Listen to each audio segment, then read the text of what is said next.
Good evening, everybody. Welcome. My name is Bill Dean. I'm the Regional Administrator for the U.S. NRC's Region 1 office out of King of Prussia.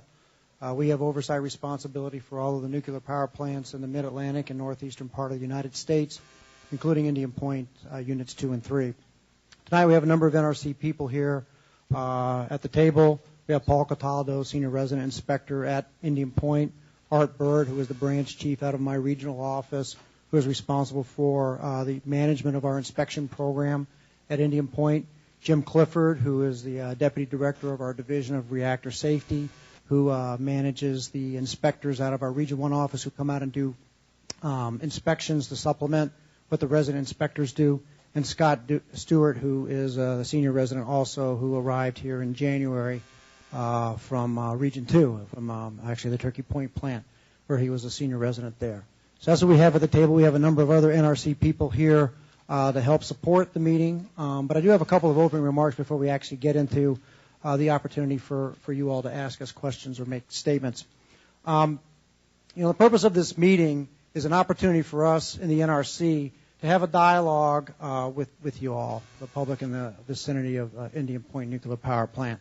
And we really hope that we are able to provide you information, to receive your comments and views, and to do that in a respectful manner.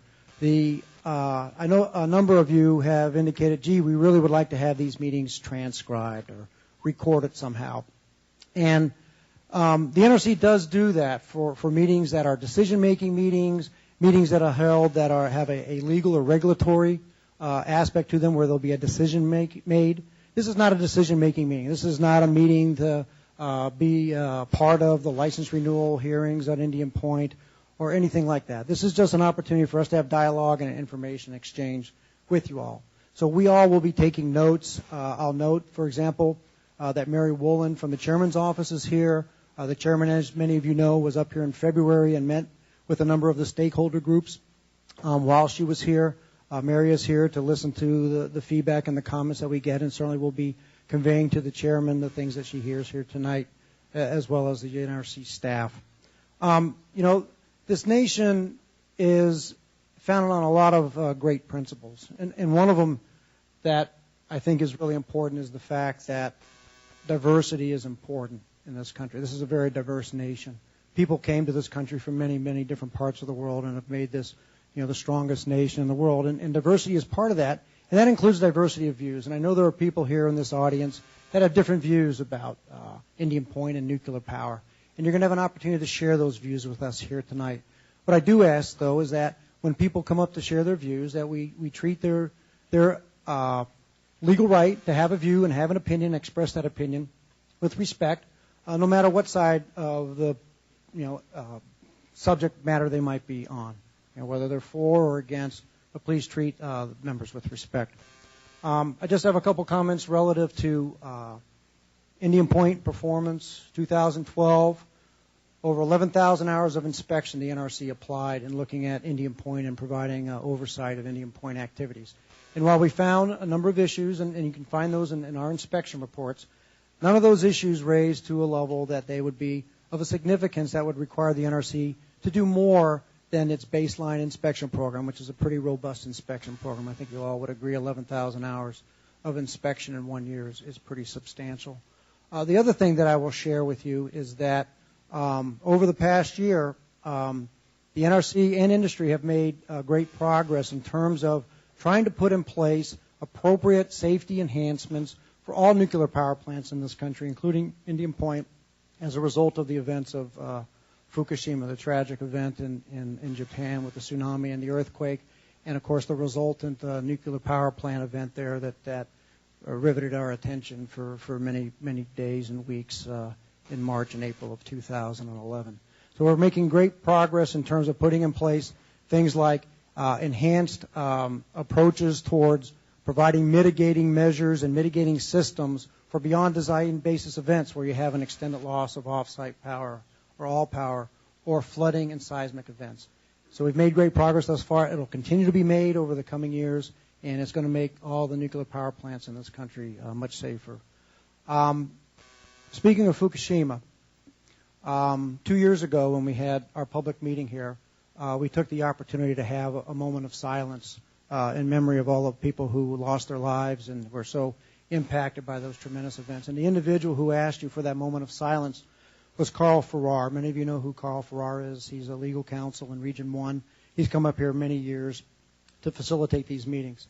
I have to share with you that tragically, Carl had a massive heart attack yesterday in the Region 1 office and passed away. He was supposed to be here today to facilitate this meeting.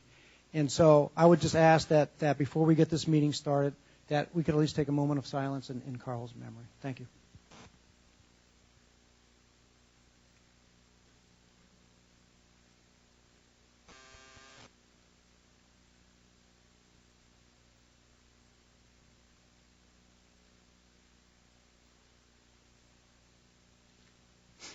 Okay, thank you very much. I really do appreciate your respect for Carl. With that, I'd like to turn the mic over to George Smith. George Smith is an individual from the Region 1 office who has agreed to facilitate the meeting in Carl's stead, and he's going to do a great job. He was at Vermont Yankee a couple of weeks ago to facilitate that meeting. He'll go over the sort of the protocols for the meeting, and then we'll get it started and start listening to you and the comments and questions you might have. George? Thank you, Bill. Again, my name is George Smith, and I'll be facilitating the meeting today. Just a couple of administrative type items, and then I'll go over sort of the ground rules, if you will. First, emergency exit. Please understand where you are in the room as far as emergency exit. If you go out of the back door and go to your right, there's an exit. If you go out the left door and go take a left and go around, you can go to the front of the building. Out of this door, you can make a left, go downstairs and go out the building. Out of this door, you can make a right and go around outside the building. There are some restrooms. If you go out this door and go downstairs, there are restrooms. If you go out the door and make a right, you may have seen some restrooms out there also. Cell phones. We ask that you can please take your cell phones and put them on courtesy mode, that's silence or vibrate. We understand that you may have to take a conversation on your cell phone. You may have to take a call on your cell phone. If you do, please take the conversation outside of the room. So we want to allow those who are trying to speak or ask a question, they can be heard, and then the NRC can provide answers to those questions. Speaking of which, also sidebar conversations. If you can hold the sidebar conversations down to a minimum also, because again, it will disrupt the meeting and the person may not be able to be heard. Part of that also, if you agree, and Bill spoke about that earlier about being courteous to those who are speaking.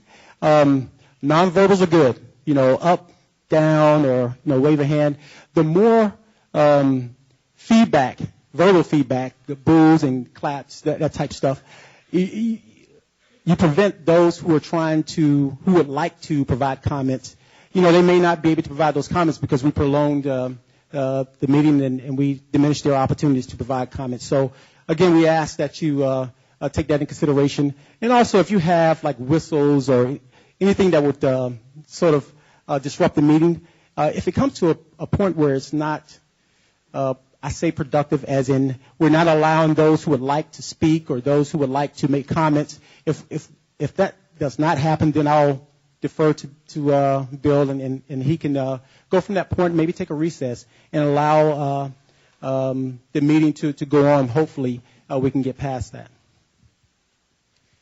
Again, my name is George Smith, so that's an easy name. I've looked over the cards of those who would like to make comments, and I've tried to make sure I can pronounce your name. But if I don't pronounce your name properly, just you can correct me. I don't mind, and I'll try to pronounce your name properly the next time. I want to respect your name. Some of the ground rules, if you will. What I'll do, I'll call three individuals up who've indicated that they would like to make comments. So you can make your way toward the mic, and I'll try to keep it in order. This person is first, second, and third, and then once one person speaks, I'll call another person up. It allows the meeting to go a little faster, as in give everyone an opportunity to get to the mic quicker, and then we can hopefully get all the comments and questions in. I have a stack of cards, and you'll see me with my phone, looking at my phone, and then looking at you. We have about 2 minutes per question, and we would we would hope that you can stick to that 2-minute time limit so we can give everyone that indicated that they would like to speak, we'd like to give everyone that opportunity. So if you can, please try to stick to that 2-minute time period. And what we would ask you to do is to ask questions, to ask your question first, and then allow the NRC to respond to those questions. And if you have time left, then you can make the comments. Just want to make sure if you have a question that we give the NRC enough time to answer those questions because we know they're important to you. You won't be allowed to yield your time. If you indicate that you do not want to ask a question, then I can take your name out of the queue, and then that'll give others the opportunity to ask their questions also. And I can't emphasize enough to the courtesy part that Bill talked about earlier. Please, let's try to be courteous to those who are trying to speak because, again, we want to give everyone an opportunity to ask their questions, to make comments in the time period that's been allotted. Now, there are some congressional office staffers. We'd ask that if you'd like to be recognized, you can please stand and announce who you are.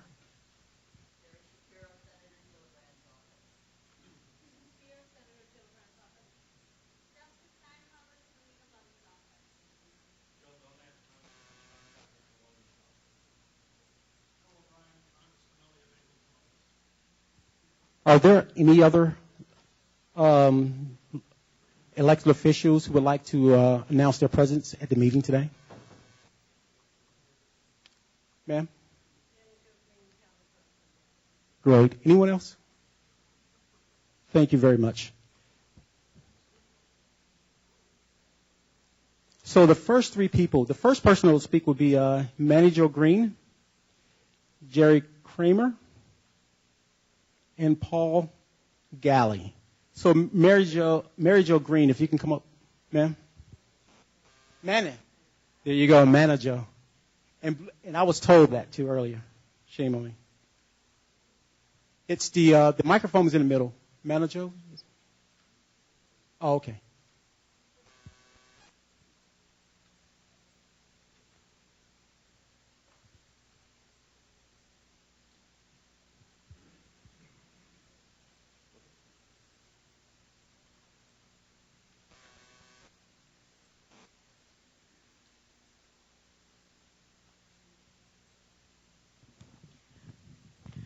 I was promised that I wasn't going first, so I wasn't exactly prepared. But I don't listen well, do I?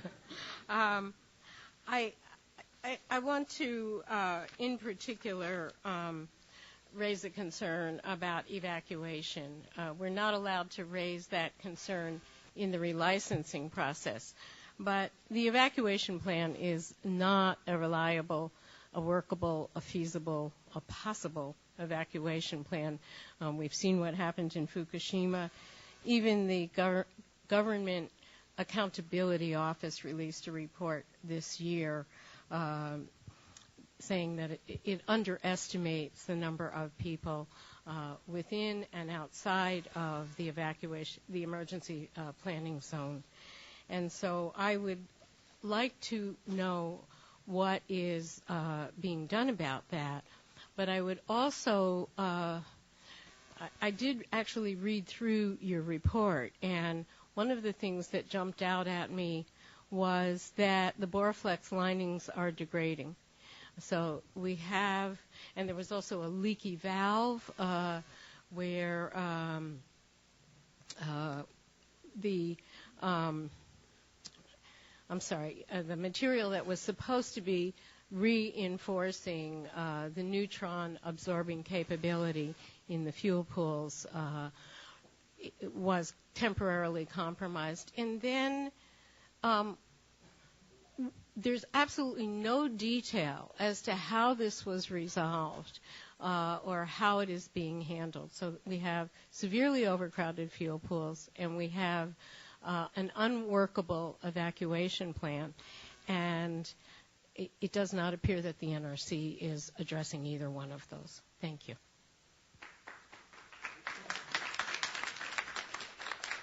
So we'll try and be succinct in our answers, but I would like to ask Kevin Williams, who is from our Office of Nuclear Security and Incident Response, to talk to you a bit about the GAO report and their comment about shadow evacuations, and then maybe Paul can talk about the Boraflex issue. And I also just want to clarify that I'm speaking on behalf of Hudson River Sloop Clearwater, even though I do serve on the town council in Rosendale. Thank you, Manager. Kevin? My name is Kevin Williams, and I'm a branch chief at NRC headquarters. Briefly, what I wanted to tell you is we did look at the GAO audit, and it focused on shadow evacuation in terms of us understanding what will happen past the 10-mile emergency planning zone. We just recently changed our rules to have where licensees need to update their evacuation time estimate to address a 20% shadow evacuation. And subsequently, the GAO audit report came out, and what we're going to do as part of our response to the Fukushima piece, we're going to propose to the Commission that we treat this along with our Fukushima response, that we look at this, inform the process, and take appropriate action. And please keep us posted, because we get a pat answer, and then we never hear what the changes were. Understood. One of the things that we've been trying to do in our responses to the Fukushima piece is have a significant amount of public meetings where we're being open and transparent with our process. We've done webinars for those who can't travel the NRC headquarters, and we talk about these things in a level of detail. When we get to these issues, we plan on doing the same thing. Thank you. Paul. Thanks, Bill. As far as the Boraflex, you're speaking to the Unit 2 spent fuel pool that has Boraflex degradation. And while we document those issues that are identified in our inspection reports, at the end of the day, we have to validate that they're still meeting our requirements and that they're safe. So ultimately, those issues, we evaluate those, and they're still required to meet their license as they are. Yeah, but again, that doesn't tell us. My question is, what is it that the applicant or the owner is actually doing about the degradation? It just said that it met the standards, but it didn't give us any detail, and so you can understand why we are really concerned. That's a critical component of the fuel pools. So if Paul, if you can answer direct, and then we're going to have to get someone else up. So yeah, sure. No, just to answer that question, Manager, the licensee has plans to replace the Boraflex with a different material that is equally capable in terms of its neutron absorbing capability, but not as susceptible to the degradation. This Boraflex degradation is something that is a known phenomena, and so the licensee has plans. As a matter of fact, I was on site today, and I talked to their management about what are their plans to address this, and they're telling me that they have plans over the next couple of years to replace the Boraflex and insert a completely different material that will not degrade like the Boraflex does.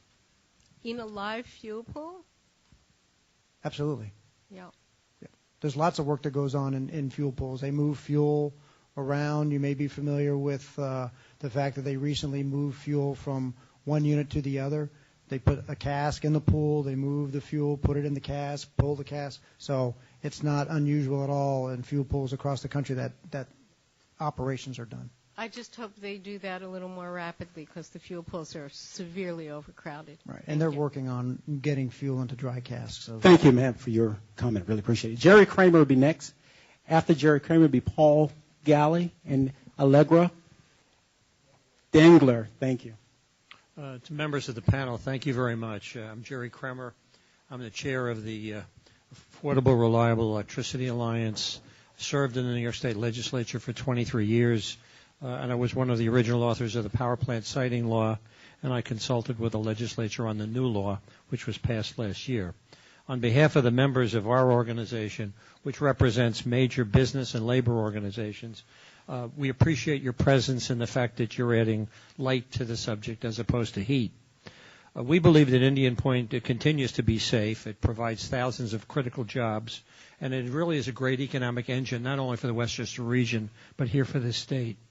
We're concerned about fuel diversity and grid stability, and the New York ISO has warned last year in their reliability needs assessment that the state will have serious reliability issues, including rolling brownouts and blackouts if Indian Point is shut down. The 2,000 megawatts of electricity is 25% of New York City's electric capacity, powers the emergency rooms, the hospitals, the colleges. Indian Point also is an economic generator. Its closure, from all of the studies we've seen, would result in losses of 20 to 40,000 jobs each year. We estimate $11.5 billion in economic output in this region, and there's no question that electric rates would be dramatically impacted throughout the state. We live in a region which has the worst environmental quality ratings from the federal government, and it's important to stress the fact that nuclear energy is indeed unquestionably one of the cleanest forms of energy, and we should be concerned with the problems of this region.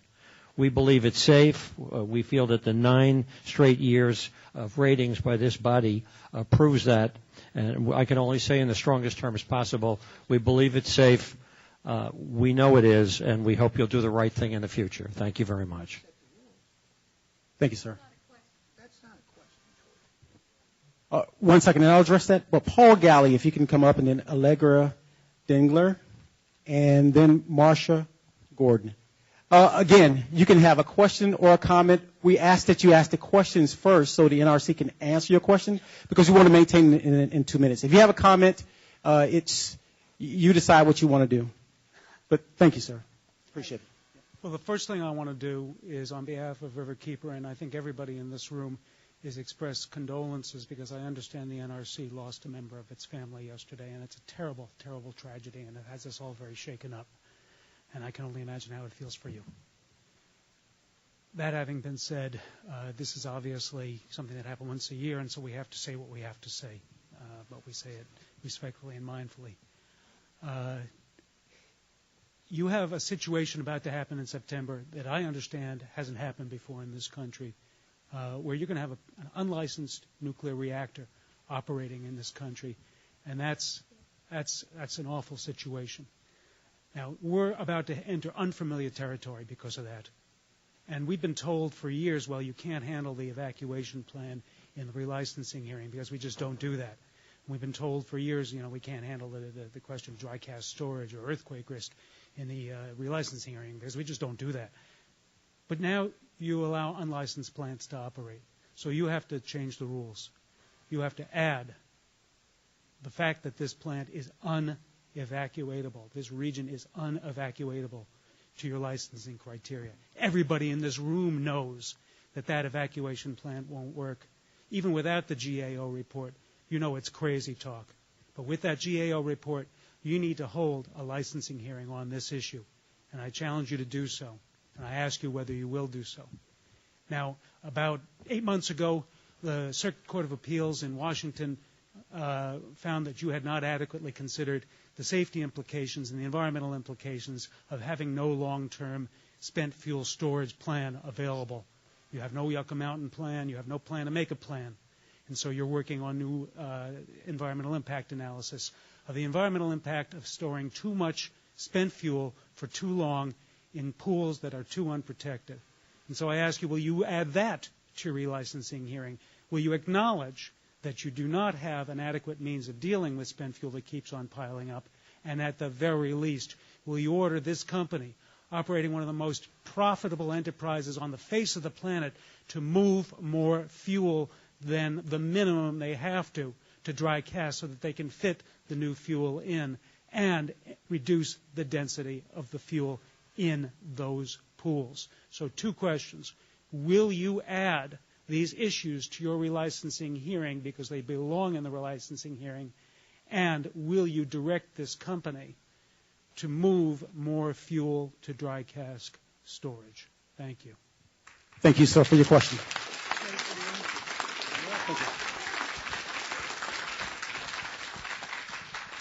Thank you. As you so eloquently stated, the relicensing proceeding does not take into consideration things like evacuation plans. Those are part and parcel of the agency's ongoing activities. Kevin mentioned earlier in response to the GAO audit and other things that have emanated from the Fukushima event. The NRC is looking at its emergency planning and emergency preparedness activities along with FEMA and state and local communities in terms of, are there some things that need to be done in consideration of some of those lessons learned. It will not be part of the relicensing process. I do want to address one thing you said about the plant being an unlicensed plant. That's actually not correct.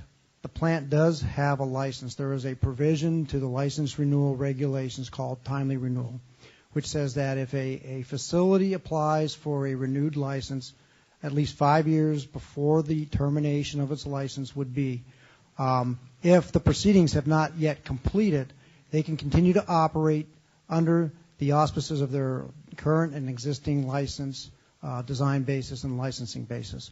One of the things that we have done working with the licensee was get the licensee to provide us a commitment on their part that they will put in place all of those aging management programs that would have been required if the agency had indeed renewed the license. They have committed to do that before they even enter the period of extended operation, September 28th. So I think that's a very important aspect of the licensee's commitment to put these additional programs that would have been required if we had made a decision to renew their license. And that will that's required because, first of all, the waste confidence decision that you talked about, and the agency is looking at revising that environmental impact statement. As a matter of fact, probably in the next month or so, you'll see that come out for public comment, as well as the revised waste confidence rule. And then also, because of the fact there are so many contentions associated with the Indian Point license renewal proceeding, even without the waste confidence rule being vacated by the Second District Court of Washington, D.C. last year, the proceedings would take us into next year anyway in terms of resolving all those contentions. So either way, Indian Point would have been within these timely renewal provisions that the current regulations allow. All right, thank you, Bill, and thank you for your comments, sir. If I can just quickly say one thing. I've been in your chair. I've been a regulator for State of New York, and I've spent time on that podium, and I've listened to questions like these. And I've got to tell you, all you said is that it's business as usual. In the wake of Fukushima and the 50-mile evacuation that was ordered of American citizens in Japan, in the wake of the GAO report, you just cannot get away with saying business as usual anymore and think that you're doing your job as regulators. You've got to crack down. You've got to add it to the relicensing hearing, and you can't just keep churning it forward. Thank you. Thank you for your comments, sir.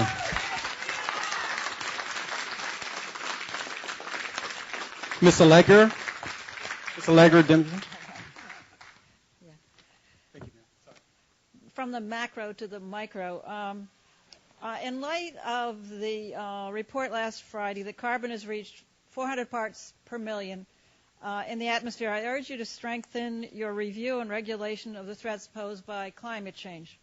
In particular, I urge you to require Entergy to strongly reinforce the irradiated waste storage buildings at Indian Point to withstand the intensity of flash flooding now included in this area. You've been looking at flooding, the dams breaking in the Catskills. You looked at that flooding. You've looked at hurricane flooding, the impacts of Sandy, which are questionable.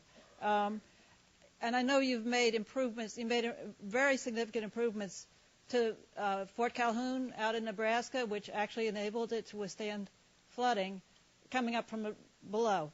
But I'm talking about flash flooding, which, like earthquakes, is sudden, unpredictable. There's no time to get sandbags out there. You have to have something in place to keep that water from getting into critical areas or washing things away. This hotel that we're in right now, in 2005, as you noticed when you came in, we're high up on a hill, overlooking the Hudson, overlooking the Tappan Zee Bridge. There are no streams or creeks around. Half of this hotel was destroyed in a flash flood. It was under 8 feet of water in 2005. So Indian Point must be strengthened and reinforced against this type of flooding. The Greenberg emergency plan addresses this because this building is within Greenberg, but Greenberg does not address even though we're about 12 miles from Indian Point, the hazard mitigation plan for, this is kind of a side issue, for Indian Point is not, for Greenberg does not address nuclear issues. How is the evacuation plan going to be? How is Greenberg going to evacuate when they don't even have it in their hazard mitigation plan? So as you conduct your review of Indian Point, I'm asking, are you going to be looking at flash flooding in particular when you get 8, 10, 12 inches of rain in a short period of time? Because the downside, of course, is that any significant release of radiation from the tightly packed fuel pools or any place else there would make it impossible to rebuild. This hotel was able to rebuild, $24 million, but it rebuilt. But it would be impossible to rebuild and will result in the shutdown of economic activity throughout this region. So just flash flooding. Yeah, we were at the site today. We actually did walk downs of various areas, some of the areas that you spoke about, and we actually are reviewing, as part of the lessons learned from Japan, redoing our flood analysis. Licensees are doing it. We're reviewing it. We initially went in and verified they met their licensing basis, met their commitments, and now we're actually reanalyzing with current data the flood probabilities and possibilities at the site. We walked them down. We've seen comp measures that are available. But again, this is something that is being reviewed, including flash floods. Not just coming up from the river, but coming down. Correct. I think one of the things that was considered was 100-inch rain and coming off the side of the hill and actually being held up and encroaching on buildings. So we actually reviewed that today. And you're going to be releasing those findings? We're going to continue to look at that and make sure those are the correct numbers. We'll validate that through our inspection program, and then there will be reports that will address what we find. Okay, thank you, Matt, for your comments. Again, if we can ask you questions first and then make the comments. I have a stack of cards. I'd like to get everyone, if as possible, to get them to ask questions and make comments. So, Marsha Gordon. Thank you, ma'am. Good evening, gentlemen, and again, our condolences as well on behalf of the Westchester business community. It's very, very shocking. We work on economic development every day. It's about our work is about creating jobs, and so we know that in order to create jobs, Indian Point is critical to job growth and business growth and economic development throughout Westchester County and the Lower Hudson Valley. We represent 1,000 businesses in Westchester. Indian Point provides the power, the economic infrastructure we need to support local businesses and welcome new energy-intensive industries to the region. We work very hard to attract and retain these businesses. So we believe that we need Indian Point to send a positive message to potential investors and companies looking for opportunities to start up, to relocate here in Westchester in the Hudson Valley, and expand. And we need Indian Point for a positive economic climate. In addition, last September, the Business Council of Westchester issued a study that found that the loss of Indian Point would lead to $11.5 billion in lost regional economic output. It would create significantly higher electric bills for businesses and consumers, power outages, and more carbon emissions. In today's economy, it's clear that we need Indian Point to prevent increases in unemployment, higher costs for all businesses, and to maintain Westchester County's business reputation and quality of life. We thank you very much for your attention and for being here. Thank you. Thank you, ma'am, for your comments. Susan Shapiro. And then Erin Kamish. Is that how you pronounce it? And then Frank Ippoliti. Erlen Kimmick. Got it. Thank you. Once again, I offer my condolences to the NRC. Why doesn't the NRC require Entergy to post radiological releases data as it did prior to Entergy taking ownership? Currently, there is no information about continuous monitoring. There's no independent monitoring of radiological releases, which we know are allowed to be up to 60 pounds a day and have been told that it can be up to 90 pounds a day. That's quite a lot each year, and we don't know when those releases are happening. We understand that there was a settlement agreement reached in the relicensing proceedings. However, Sierra Club and FAZE were improperly barred from these proceedings, even though we were the original filers and interveners of the same contentions, of the leaks contention. So I want to put you on notice that we do not accept the settlement agreement. We will not accept the settlement agreement without continuous independent monitoring of the radiological releases, especially since there's a desalination plant being considered for drinking water just downriver here in the Havistraw Bay. This is a thermal satellite photograph that shows the plume, the thermal plume from Indian Point. And where does it go? It goes to right where the desalination water is coming in. The pilot plant there has already shown that the finished water has tritium, strontium, and cesium in it. Without independent monitoring, continuous independent, daily monitoring, not 4 times a year, not reported 6 months later, you have to consider the regional impact of drinking water. You are not looking at it, and the desalination plant isn't looking at it. This is a regional issue. You can't look at it in isolation. So I'm asking you why you're not considering that. I have a couple of other questions. On April 30th, I understand. So, ma'am, if you got some questions you guys want to answer a couple of questions because you're coming up on your time. Can we get the NRC to ask a couple or? One more. Okay, thank you. 3 other questions. I'll ask them quickly. On April 30th, I understand there was a failed security force-on-force drill where the drill was a total failure, where there would have been a radiological release to the public if it had been real. Why has that not been told to the public? And why did the NRC allow Entergy to continue to operate in the middle of Sandy? Everyone else in the region had candles and flashlights and batteries, knowing that we were going to lose off-site power. This was a predictable outage. Instead, you allowed for an emergency scram at 10:40 at night. This is after the governor and the mayor of New York City suspended public transportation. We were told to keep off the roads. Power was down. The trees were down. You put the entire 20 million people at risk by allowing that plant to operate. It should have been shut down in an orderly fashion. It was really irresponsible and unacceptable to everyone in this region. And where was Entergy selling the power, and for how much? We didn't have power for weeks. We want to know. We don't have those answers. And finally, why are you not requiring Entergy to fix the HEMC fire protection insulation problem? It's been going on since 2007 or longer. That you've known that fire protection only works for 24 minutes. You're litigating it. You're going back and forth. You're the regulator. Tell them to fix it. They're operating not in compliance. I understand you're talking about many issues like the evacuation plan and seismology and all these other issues that are not considered part of the relicensing. I'm talking about the current license today, right now, is putting $8.5 trillion at risk of our property values when there's a 24-minute fire. And I'm asking you, why are you not requiring the fix for under $1 million? It doesn't make any sense. Now, can we allow? Okay. Thank you. Let's see if we can and pick a couple of those.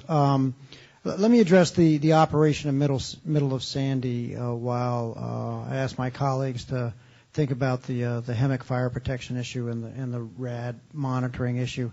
There's a fine balance there in terms of plant operations in the middle of things like hurricanes. And many plants have criteria already established that if the projected winds, for example, in a hurricane are going to exceed a certain level, they have to shut down because of the potential predictability of widespread grid failures. In the case of Sandy, which was not a storm of a magnitude that would require the plant to shut down preemptively, okay, the flip side of that is the importance of having a power source available to the community. As we all know in this room, this area was challenged in terms of power in the aftermath of Sandy. It had nothing to do with the power produced. We had plenty of power. It was that lines were down. No. It had nothing to do with what you're saying. No, there was also challenges with power producing. But anyway, be that as it may, it's important to have sources of power available during events like that. Okay, and Indian Point as a baseline source of power would be a source of power that the grid operators would want to have available to them.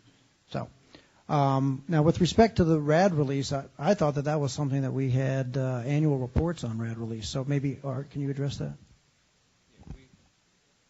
We have annual effluent reports, and our inspectors do come up periodically and verify the releases that are going on, as well as how the samples, et cetera, are being collected, the monitors, et cetera.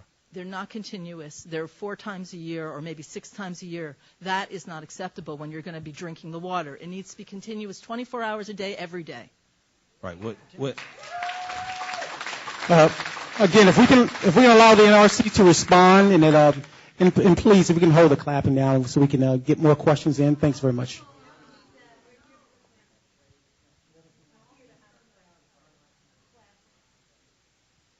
Actually, I'd like to address one comment about the fire wrap or HEMIC issue. The utility was found in violation of our requirements. There is 2 open violations, one for each unit. As a result of that, they are in the process of resolving, fixing all the issues, and most of them have been fixed, with the exception of a few that need a refueling outage to be able to make the repairs. They've rerouted cabling, they've rewrapped cables, et cetera. So that is being resolved. In the meantime, for the issues that do remain, there is compensatory measures that are in place, and we did inspect them recently during our fire team inspection. A 1-hour walk around for a 24-minute fire is not compensatory. That is an action. There are other actions, operator manual actions that they take that we have verified are adequate. And what about the drill, the force-on-force drill that you failed, that Entergy failed? We don't talk about the results of our security inspections, but you can rest assured that if there was an issue with any kind of security drill, our team would not leave the site until it was resolved. So we would ensure it was fixed before they left. Okay, good. Thank you, ma'am, for your question.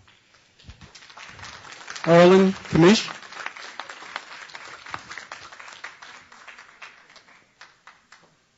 Hi. So I have a couple of questions, but I'd like to state them, ask the questions after I make a couple of assumptions that I think we can agree on. First of all, I think looking at this from a different point of view for a second, some of you guys probably have done scuba diving, and you probably know about plan the dive and dive the plan.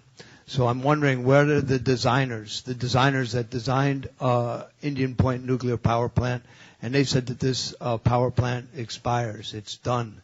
It's either this year or next year that the design was to be closed, Unit 2, right? Unit 1's already done.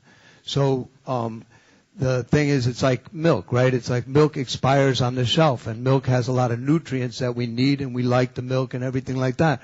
We don't go use that same milk. We go get new milk.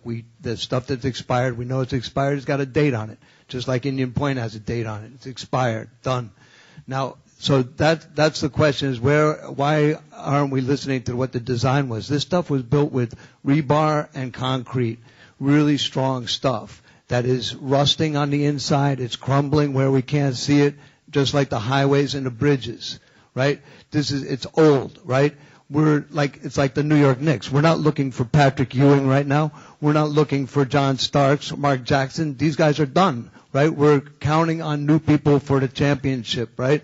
So this is why we're talking about conservation. We're talking about renewable energy and stuff like that. As far as jobs go, would you deny the people the jobs to decommission Indian Point? Would you deny the community, Buchanan, and the rest of Westchester County, all those jobs that's going to take years and years to decommission this plant? Would you deny them that? So that's what I'm wondering is why aren't we, if we plan to dive, then why aren't we diving the plan? And we know that this is a dangerous, dangerous undertaking that you're proposing. Thank you, sir, for your question. Yeah, just let me give a real brief response, Erlen. Good question. It would be one thing if the nuclear power plant was in a carton of milk and nothing was ever done to the nuclear power plant for the lifetime until it expires. But there has been, if you were to look at a plant as it was built and designed 40 years ago and what has transpired throughout the years in terms of enhancements, improvements, replaced components, and so on, it's not a 40-year-old plant. Okay, steam generators have been replaced, motors, pumps, piping, all have been replaced. The importance of the license renewal program, which is a focus on the very types of things you talked about, passive components, containment structures, things like that they have to have in place these aging management programs to evaluate the condition of things like structures and cables that are underground and piping, because those are not things that are typically evaluated. And a matter of fact, we have an inspection team, and I don't know if Jim Trapp actually, who leads my organization in Region 1, responsible for license renewal inspections. Maybe Jim can just spend 30 seconds talking about the types of things that your inspection team looks at, Jim.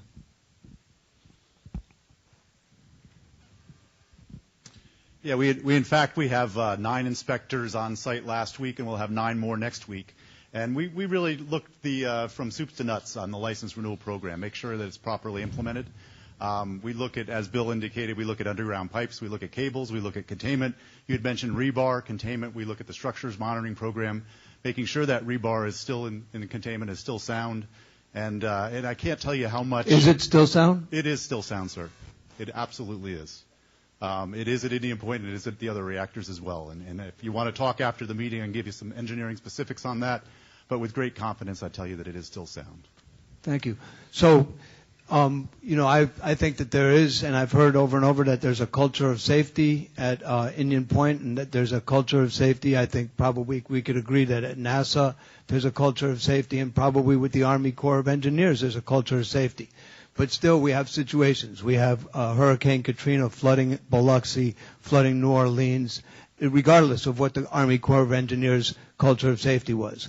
We have NASA losing a space shuttle, regardless of that culture of safety and the hundreds of percentages of safety and extra safety and triple safety that is necessary for that spaceship to even be able to be launched. Right? There's all kinds of safety to the nth degree. However, things go wrong and things happen, and this plant is expired. It's already, the designer said it's done. So we've heard lots of testimony from people asking very specific engineering questions about coatings and valves and all this kind of stuff, all this detail, all these Band-Aids that you keep putting on this milk carton that's getting all soggy and it's starting to stink. So the point is, it's done.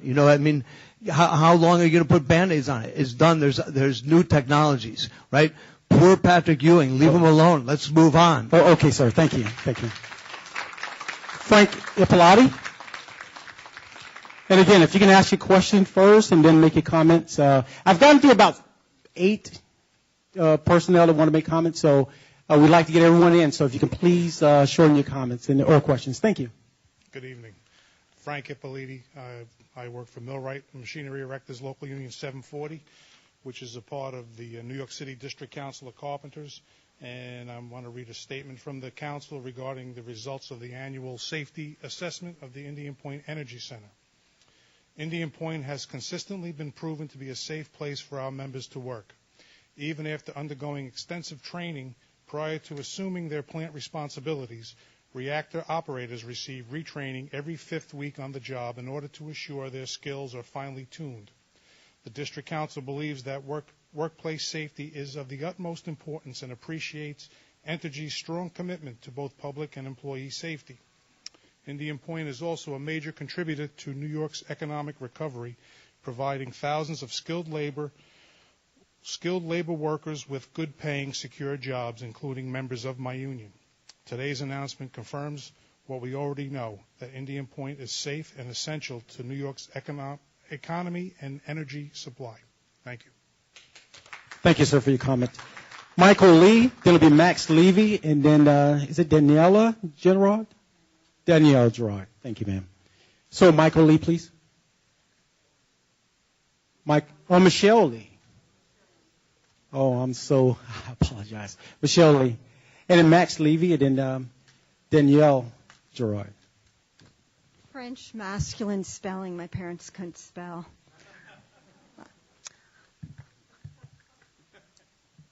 I'm going to completely accept for this question this protestation of the NRC that should there be a low likelihood, high consequence event, which is, as you know from your NRC task force report on post-Fukushima, is still acknowledged to be a possibility.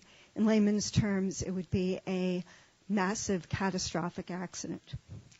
I am assuming that you are right, that the 300,000 people who live within 10 miles of Indian Point will miraculously be elevated out of the locale to safety. And the 20% of the other, 17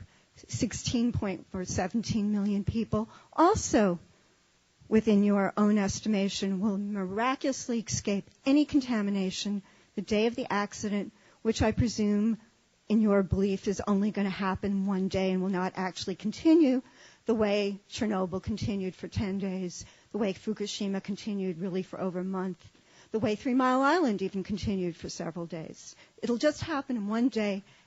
Millions of people are suddenly transported to a camp with little tents somewhere in the Midwest. I'd like to know what the official NRC position is on the day after. What happens to the people? What happens to the property? We're going to be out of the area for Fukushima, 40 years, and Chernobyl several hundred years. So let's just say it's only 40 years in the New York metropolitan region. What happens to us? Where do we go? Who's going to pay for it? One moment, ma'am. Bill, do you have that? Or? Okay. I think she's already asked her question. So. I guess the first thing I wanted to address is all the efforts that are being taken to assure that we don't find ourselves in this high consequence, very low probability event. Fukushima. So I have to interrupt. I know that you think it's a low liability. We're making that assumption for the point of the question. Correct. I'm saying in the unlikely event it happens, what is Plan B? Well, I mean, you can look at Fukushima? Chernobyl. You can look at Fukushima, and you can see people what living happens, as refugees. People, what happens. Devastated. Exactly. And it's not a satisfactory outcome. You think? Which is one of the reasons why we are focusing so much attention in terms of the lessons learned from Fukushima to minimize the probability. Sir, that you're not answering my question. I ask a specific question. I'm making the assumption that your assessment of low liability likelihood is accurate. What happens if there is a major catastrophic accident? The last I've read is that the EPA, FEMA, and the NRC are playing kick the can down to the next person about who assumes responsibility for cleanup because the costs would be so enormous. And as far as I know from the Price-Anderson Reauthorization Act testimony, which I spent all of yesterday reading what I could find, the industry itself says that the consequences would be way too expensive and catastrophic for them to possibly assume the liability, which is why you have to have Price-Anderson put the bulk of the cost on the public. I'm honestly asking you to say for the record there is no plan for if there is a horrible accident. There is none. You've said it in thousands of papers. It's there in the congressional record. It's there in the record of meetings between different federal agencies. I want you to state it for the purposes of this meeting, just so the public can be aware of that fact, because I think that's a sort of important issue. I wish I could answer your question in an affirmative way, but I can't, and you know that. You know that I cannot answer that question and say everybody in the room is going to be taken care of in a traumatic event. Okay? It happens worldwide. That is why so much effort has to be placed on assuring that such an event cannot occur on the soil of this country. And that's what we're trying to do. Well, hold on. If we have a question, we have to do a card. Bill, we can either you've answered the question. I mean, she's asked an impossible question to answer to her satisfaction. Right. Right, Michelle. Okay. And I do want to say this. On behalf of myself, and I think a lot of people in this room, we really understand you guys are just sort of thrown up there by your agency. You can't say what's in your heart. You can't say what's on your own mind. There is a certain wall of falseness that stands here. I'm going to assume that as you go back to your hotel rooms tonight, each one of you bangs your head against the wall and says, I know, I'm so sorry. So it's a plea.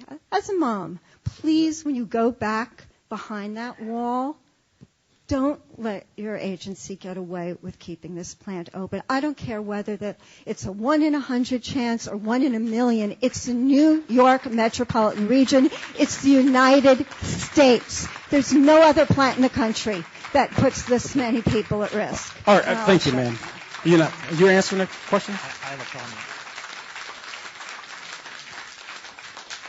Oh, one moment. We spend a lot of time trying to figure out every event that is possible.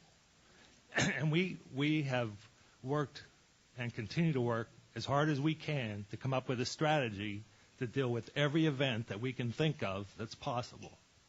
And we have defense in depth for all those events that we have come up with. And as time goes on and we learn new things like Fukushima, we look at those things and we see if we need more depth, more defense in depth, and we take actions so that this event, this high consequence, low probability event will not occur. We have everything we have thought of. We have a plan.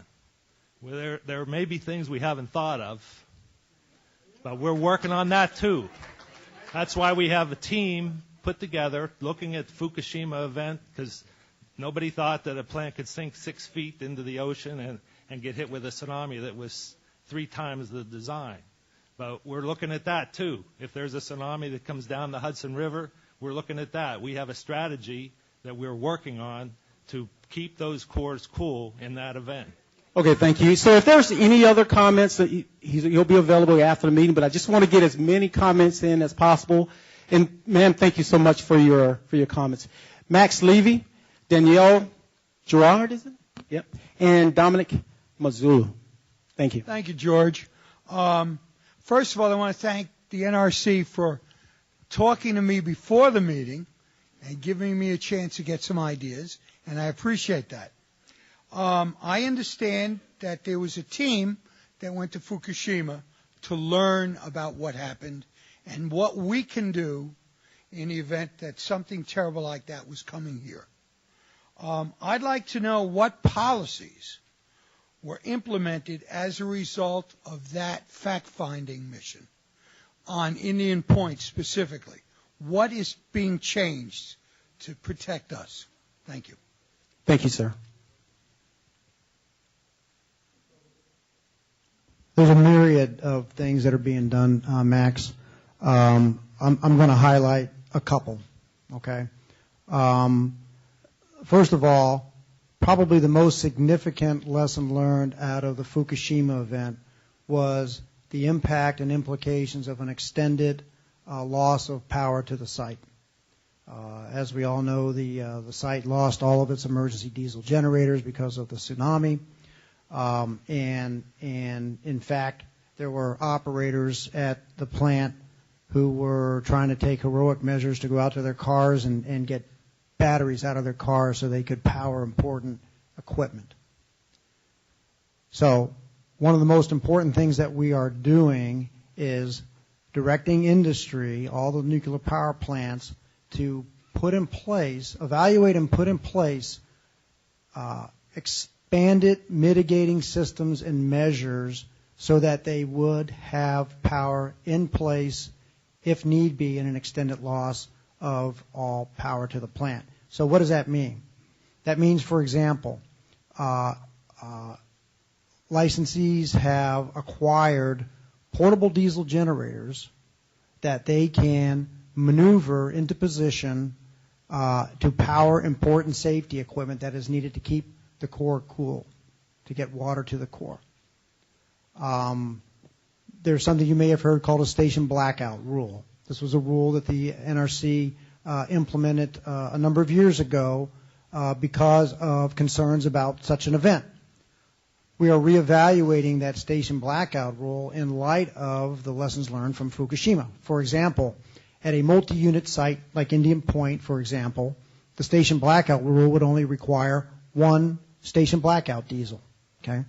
Now, Indian Point, because of its licensing history where we had Unit 2 and Unit 3 independently, actually already has station blackout diesels independently for each diesel. And those station blackout diesels are capable of powering both units if need be. And so that's an important part of what we're looking at in trying to establish with our new revised station blackout rule.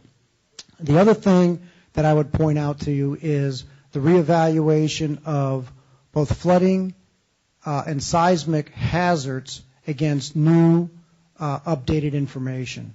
All plants are in the process of doing these reevaluations, which may require that they take additional actions. They may come up with the fact that their new flooding analysis hazard would show that, whereas in the past Indian Point was designed to be able to establish, say, a 15-foot level in the Hudson River, maybe the new analysis will show it's got to be 16 feet, in which case the licensee would have to take appropriate measures to protect the plants against a flood level that high. That's just an example.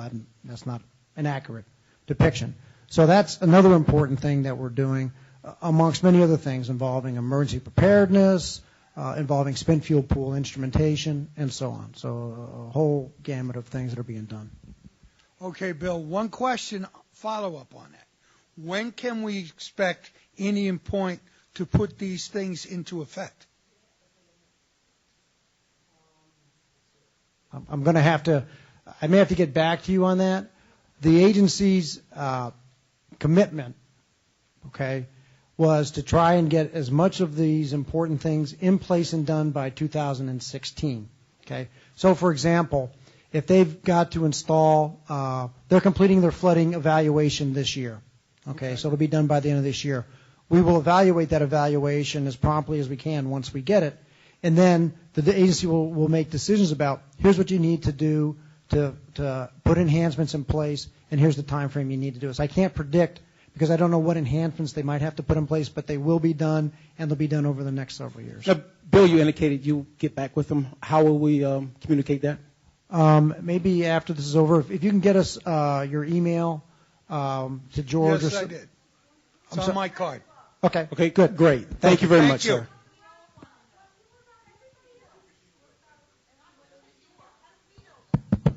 Thank you. Yeah. We have on our NRC webpage a highlighted area, spotlighted area, Fukushima, lessons learned, Japan lessons learned. We have an entire directorate in headquarters that is focused just on post-Fukushima related activities. And they have a very comprehensive website with information that will support you to your heart's content in terms of all the things that have been done and are going to be done. We have done, I think earlier somebody mentioned, maybe Kevin mentioned this fact, that we've had enormous amount of public meetings. We've tried to webinar a lot of them and web stream them to make them available and accessible to the public. I think we're upwards of almost 100 meetings now, public meetings that we've held on a variety of post-Fukushima related activities. So certainly the website is a tremendous source of information that you can peruse and find anything that you want relative to Fukushima. Good, thank you. Thank you.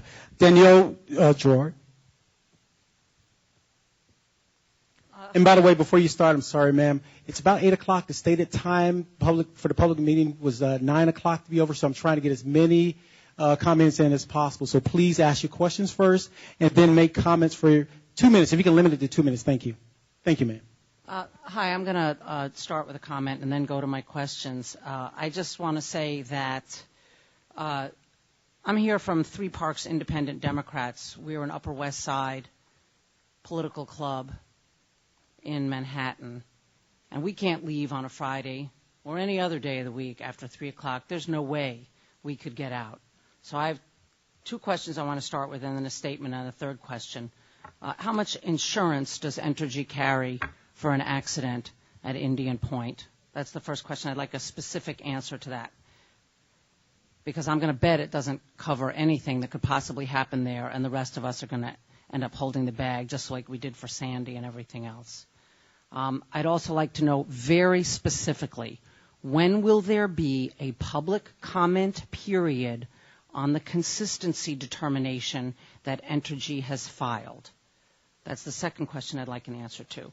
Before I ask my third question, I would like to say that Three Parks and a bunch of the other clubs in Manhattan met with the NRC in June 2010, and we learned there that relicensing depends only on the physical condition of the reactor's machinery and little else.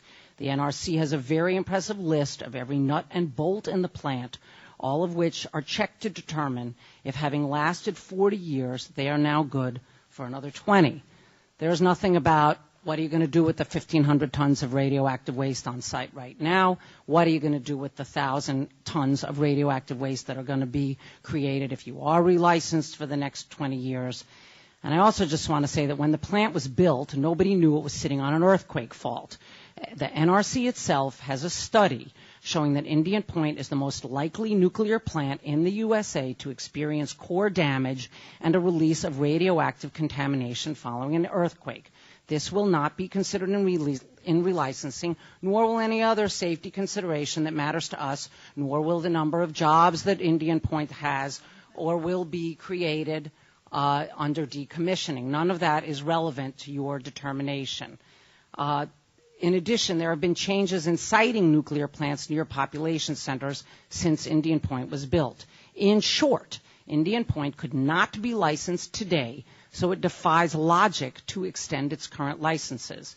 In August 2011, New York experienced the effects of an earthquake, Hurricane Irene, and a tornado all in 1 week. Just little over a year later, we had Hurricane Sandy. It no longer suffices to say it can't happen here.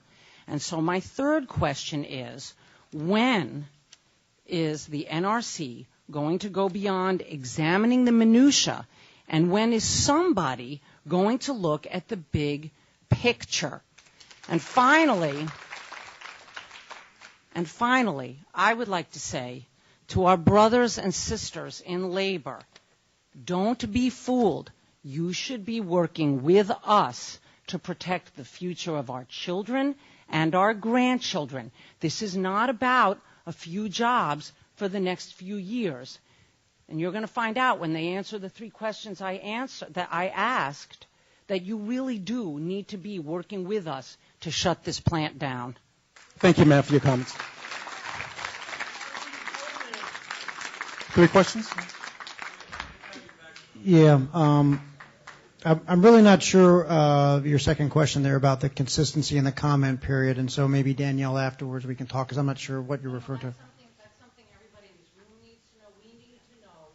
Entergy has filed a consistency determination, okay, which means the Oceanic Administration.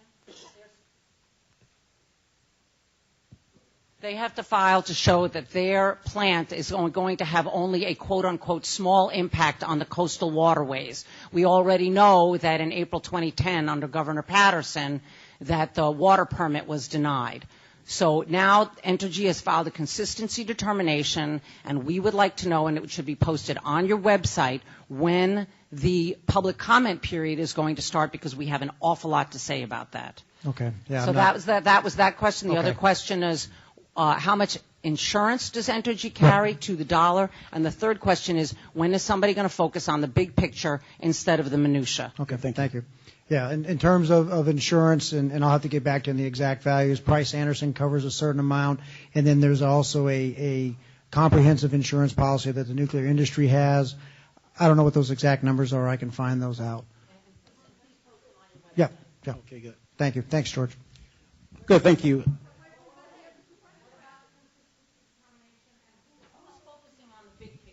Yeah, well, we all are focusing on the big picture. Danielle, we may disagree on what you mean by big picture, but we are not engaged in minutia. Okay, we are engaged in understanding the safety implications of the parts. No, one second, please. Please don't turn my question around because I asked you a very specific question. You are all public servants doing your job, okay? But nobody is talking about more than the individual mechanical parts of Indian Point being re-reviewed, reanalyzed, re-looked at.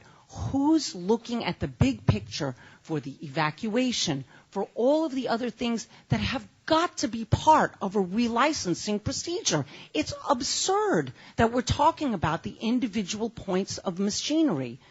Thank you. Okay, what I asked is you can make a direct answer, and then we'd have to get some other folks. I would just say that I'll have to get you the exact information on insurance coverage. I don't know what that is off the top of my head, Danielle.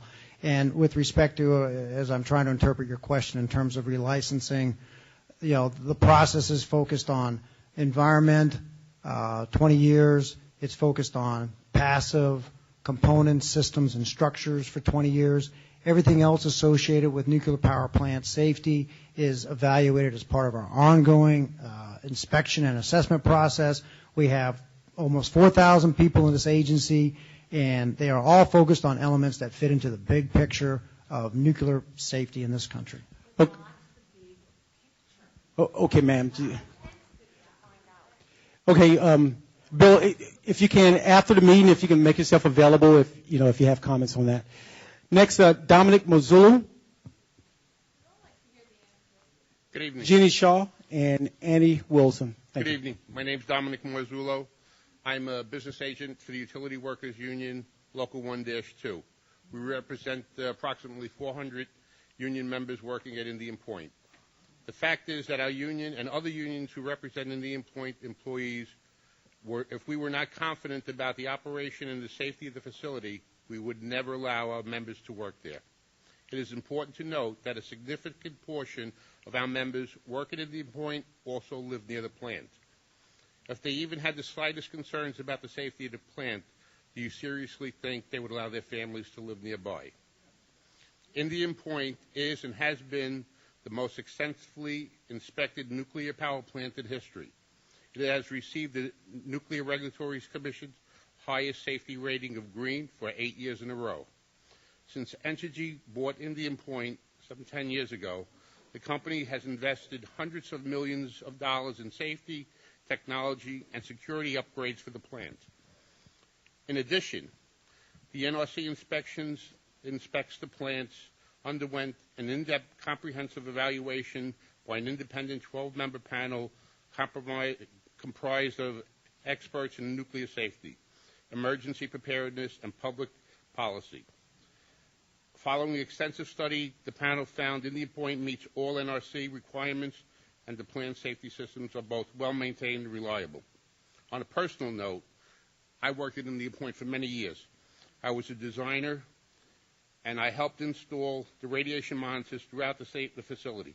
Safety is paramount to me, and I am proud to work and stand by Indian Point. It is safe. Thank you.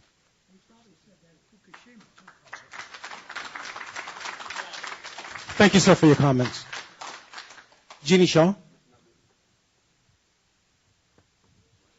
Then Annie Wilson.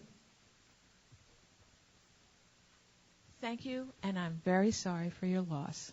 I was thinking about that much of the afternoon, so I wanted to make sure that I said something. I'll try to do this as quickly and short as I possibly can.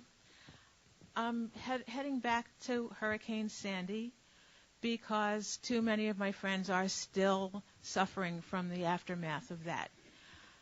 One of the things that I want to point out is that the NRC didn't request Indian Point to do shutting down, even though there was not going to be any possibility of any evacuation for any reason. Not only that, the emergency vehicles couldn't move either. I live 5 miles from Indian Point. Everywhere we went, we tried to drive to get something to eat the day after Hurricane Sandy hit. We couldn't find anything. We could find that many of our neighbors couldn't call out on their phone. We were going around from house to house just making sure people knew they could come to our house to make a phone call because we at least had Verizon. but that's just not enough. We had trees down and power poles down all over the place. So we said, well, we better leave Croton. We couldn't leave Croton. When we finally were able to leave Croton, we got as far as Ossining before we finally gave up and turned around because we couldn't. It took us an hour and a half to get 5 minutes into Ossining, which is right there. So how can you say that we needed your power when no one could move, so there couldn't be any evacuation for any reason at all?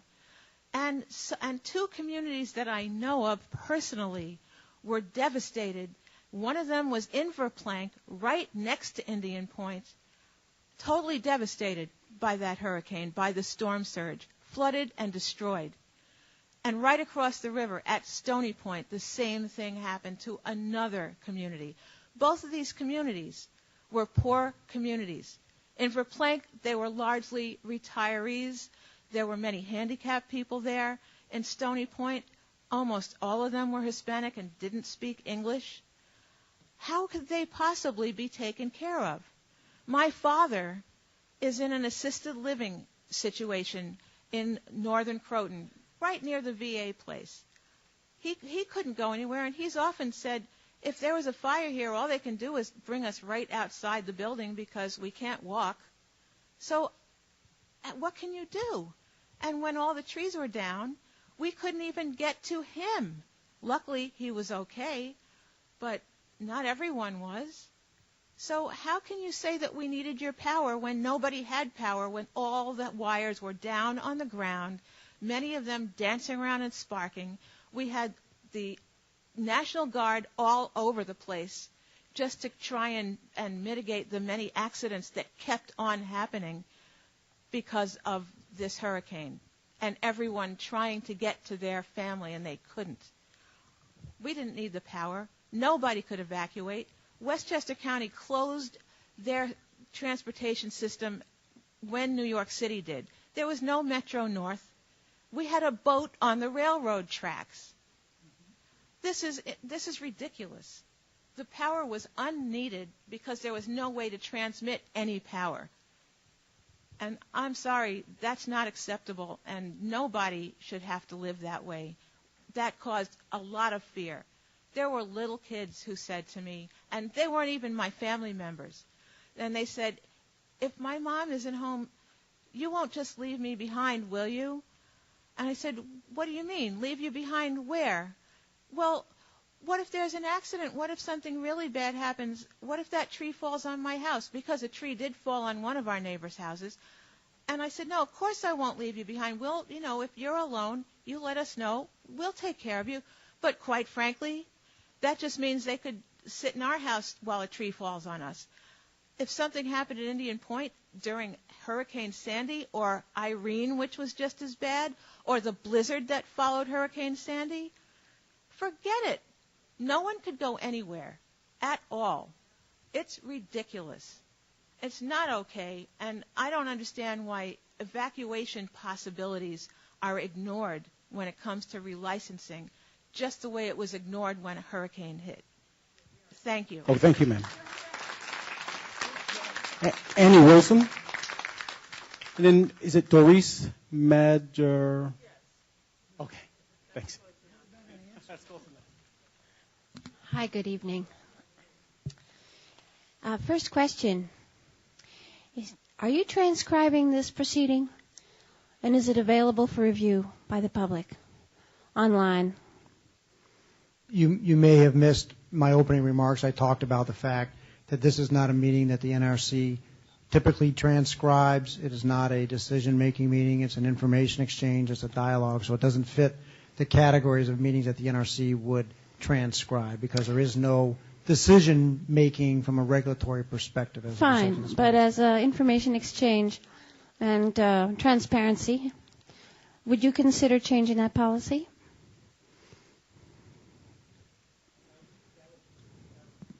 That would be a policy that is not within my purview. Obviously, we take feedback like this. We evaluate it. As a matter of fact, I am meeting with my direct supervisor in headquarters later this week to actually talk about things like public meetings like this and what our process ought to consist of. And that'll be part of what we talk about. But that would be something that the agency would have to make a decision on, and I don't want to bring government economics into it, but obviously we have to think about cost of things like transcription services, and is that the right use of our, tax dollars or what you give us to do our job. So would you consider requesting that there be recordings and or transcriptions that are available to the public online? What I shared with you is that I am talking to my supervisor in headquarters about this issue. But you're talking to him. But it's you a decision. Will this. It's a decision that is not mine. Okay. To be honest with you, I would probably not recommend it. Oh, that's the answer. Because I would not recommend it because I don't think it's an appropriate use of taxpayer dollars because of the. Okay. So please change your mind and recommend so that there could be a better review from those that couldn't attend this meeting and for your peers as well. Yeah, and I'm sure Ms. Woolen, who's here from the chairman's office, is capturing that feedback, and we'll share that with the chairman. Okay. Well, I still have a few minutes left.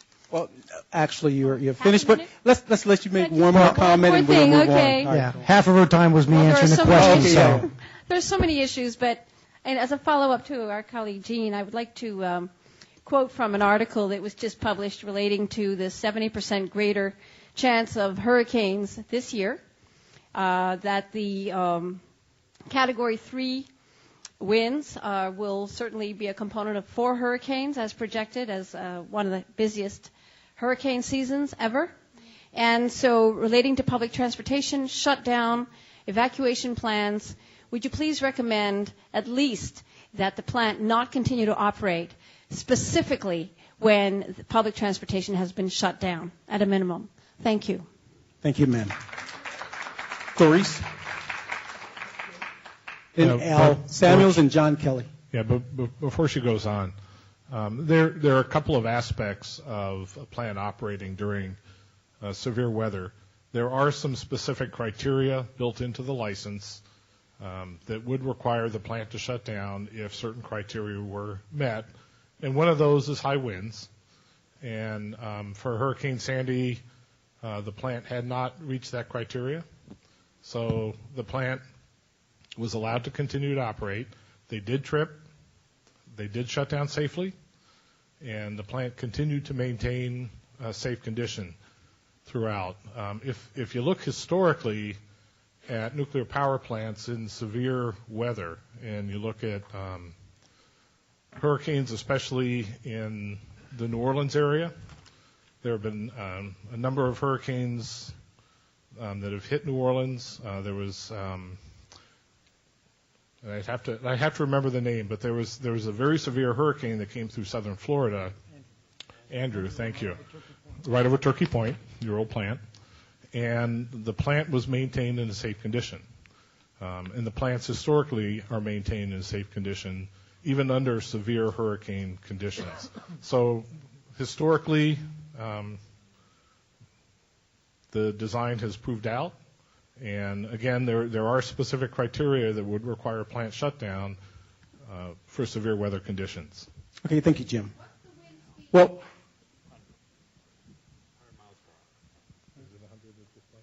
yeah, at Indian Point, I'm told it's 100 miles an hour. Yeah, if it's predicted to reach 100 miles an hour. All right, thank you. They would have to shut down. Ma'am. Yeah, hi, it's Doris. I'm just a little perplexed. I hear, coming out of Boston that the FBI didn't transfer any information to the chief of police, to the police commissioner, about who was on a watch list. I hear that just tonight, and again, it's about communication, and I think it speaks to what this lady was asking you about, the bigger picture of things, connecting those dots. And we, the public, which you are also the public, are fed up with hearing about this nonsense, where there's a lack of broader spectrum of thinking. And Ms. Wolin, wherever you might be, we hear about the costs. Well, we want to save you tax dollars. It has cost this community, the private citizens, a lot of money to bring legal actions. And I'd ask on the HEMIC, on the fire insulation wrap. Now you're suggesting, oh yeah, we've looked at the problem. We're telling them Entergy, they've got to fix it. Really? Did you do that before there was a lawsuit? I mean, these are things, those cost dollars. Be it tax dollars, it's a lot of time and energy and financial out of the pocket from private citizens and residents in this region. I live in Rockland County. Development in Rockland County, population growth is increasing more so than any other part in New York State. How frequently is the NRC looking at population growth and the changes in what's going on with development in communities? Are you looking at 10-year population? Is that what you're looking at? It's 10 years consistent with the census. I think every time there's a census. With the census yes, population. and licensees are then required then to reevaluate by conducting what we call a evacuation time estimate based on those. Kevin Williams is nodding his head yes. And I've attended meetings where, speaking of, and I would ask you to look at that, Rockland County, for whatever reasons, seems to be on a fast-forward motion. So I don't know that 10 years is adequate, considering the fact that we're also looking at major infrastructure changes by way of the Tappan Zee Bridge, by moving people. If there's a sale at that awful Palisades Mall, you can't move on the Thruway or Route 59. I don't know, unless you start distributing chitty chitty bang bang cars, where people are going to go. I just, are you factoring in? I mean, that was something years ago at Tappan Zee meetings early on. I asked the question, how are you coordinating with the construction and the development plans for the Tappan Zee Bridge as far as interfacing that with whatever emergency strategy plans you have? You think you're going to be moving people. I'm outside the 10 miles, but not by a whole lot. It's beyond comprehension. You can sit here and think that it's adequate, the planning that you have done, and you can have all your little test drills you want, and everybody knows about them when they're happening. It's ludicrous. I mean, how you can sit there with straight faces, and then I want to ask, what is the purpose of this meeting if you're not taking transcription? You're going to pick and choose, cherry pick what information you're going to bring back to the chairman's office? I mean, it's really wasteful. What is the point of this meeting? Is it a feel good for you? Well, we had a good night, didn't we? I don't know. I'm just so tired of these meetings and the inadequacy and the incompetence of government going forward in this fashion. And I'm sorry I'm being that blunt about it, but it's just extremely frustrating for decades to hear the same nonsense. And then to hear you're concerned about taxpayers, when these same taxpayers have to bring a private action, and these are the minutia that you're working on, fire insulation, HEMIC on the wires. That's your challenge. 24 minutes is okay? I don't think so. Have a good night, gentlemen. Thank you, ma'am, for your comments. Al Samuels. And also I have about 8:30 and I have about 17 more comment cards, so we'd like to get through them. Thank you. Gentlemen, thank you for this opportunity. My name is Al Samuels. I'm President and CEO of the Rockland Business Association. We are a regional public policy group with 24% of our membership coming from the lower Hudson Valley. The business community of the lower Hudson Valley is supportive of the relicensing of Indian Point. That's well known. I would like tonight to say thank you to the NRC and to the inspectors for the job that was done in evaluating Indian Point, in measuring its safety, and in the recent report. For us, Indian Point is about jobs. As my colleague Marsha Gordon had said, that's what I'm involved in. As the chair of the working group, what's called the Inhibitors Work Group for the Governor's Regional Economic Development Council, I was charged with the responsibility of identifying inhibitors to economic growth in the Mid-Hudson region. Energy and infrastructure issues were two of the major inhibitors. What you're doing is very important for the future of our community, for our colleagues who work at Indian Point, to focus on just my little community of Rockland. During the period of 2005 to 2012, Rockland had very serious decline in revenues overestimation of what was actually received. And just in the area of, say, sales tax and mortgage tax, there was an $80 million deficit. But in terms of property tax, there was a $14 million increase, and it is directly attributable to the workforce at Indian Point living in Rockland County. This is of critical value to our community. Dependable power from Indian Point is a price-stable commodity. It generates budgetary predictability for businesses and residential consumers alike. It provides the economic energy infrastructure needed to support our local businesses. It broadcasts to new energy-intensive industries that the lower Hudson Valley is open for business. In my little county, which is the smallest landmass county in the state other than the 5 counties of New York City, we are attracting new businesses, new data centers, which are energy-intensive. And while we don't directly get the energy that's produced at Indian Point, it serves for the entire region, particularly New York City, as my colleague Jerry Kramer pointed out. And we are working to get more facilities built, not to replace, but to add to, because we don't have enough. Doris is Doris is someone I have known for a long time. I represent the businesses, though. Okay, and if you can have you to start. That's okay. I'm sorry for the if you're from Rockland and you have 2 people, you have 3 points of view. It's something that we accept. I greatly appreciate it. I think what George is trying to say. I know, but 2 minutes, and I'm going to be off before the 2 minutes. Yeah, to close out now. No, I absolutely will. Indian Point. I don't have a question. I have a statement which I'm permitted to do. Indian Point is critical to the future of the lower Hudson Valley and the mid-Hudson region, for the jobs that it produces, for the dollars that it generates, for the dollars that are circulated in the region. And only because someone brought it up, I've also spent 7 years of involvement with the Hudson Water desal facility that's being discussed. Someone brought up an issue about it. There have been 10,000 independent tests. The water taken from that test facility is purer than what we're drinking now, and I think that it's important that you know that, too. Okay. Thank you. Thank you, sir. Thanks, Gregory Julian, is it? And John Kelly will be up. And then Eileen McHood Jose. So Gregory Julian. Thank you.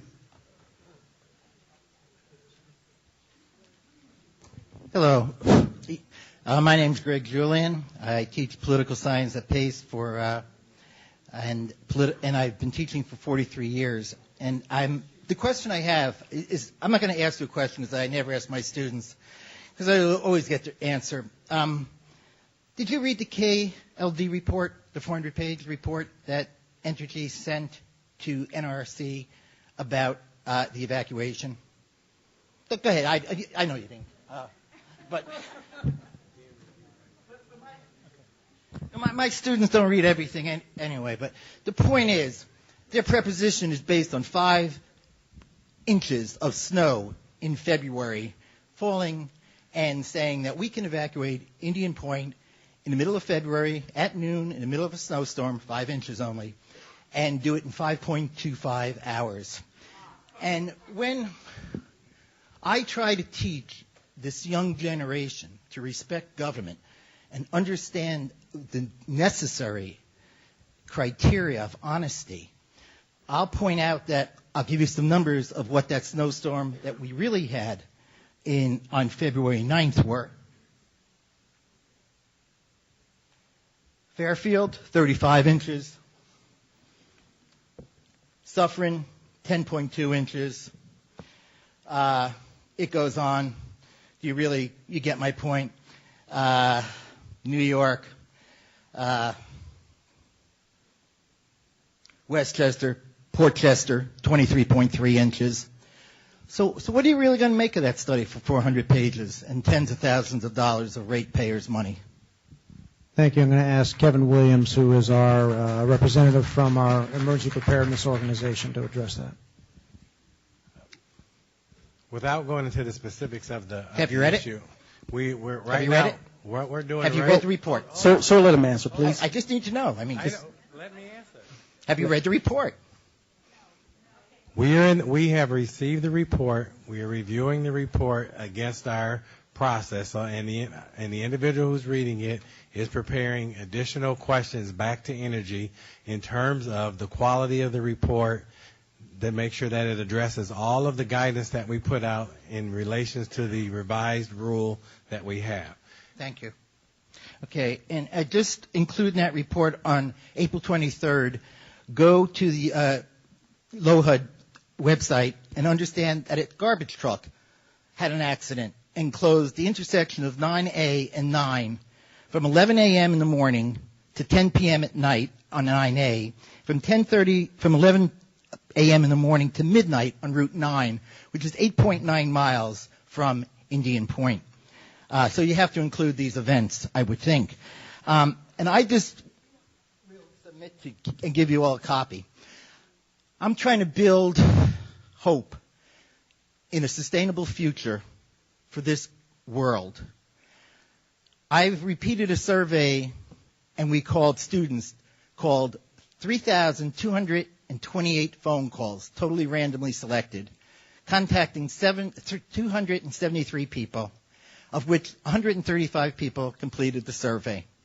Some of the statistics on these survey were what you could expect. While 97% of the people knew Indian Point Power Plant, and while people could identify how many miles they lived, fully 53% said they have received the Indian Point Emergency Guide. Only 44% read it. In asking, do you know your official evacuation route? Fully 72% did not know it.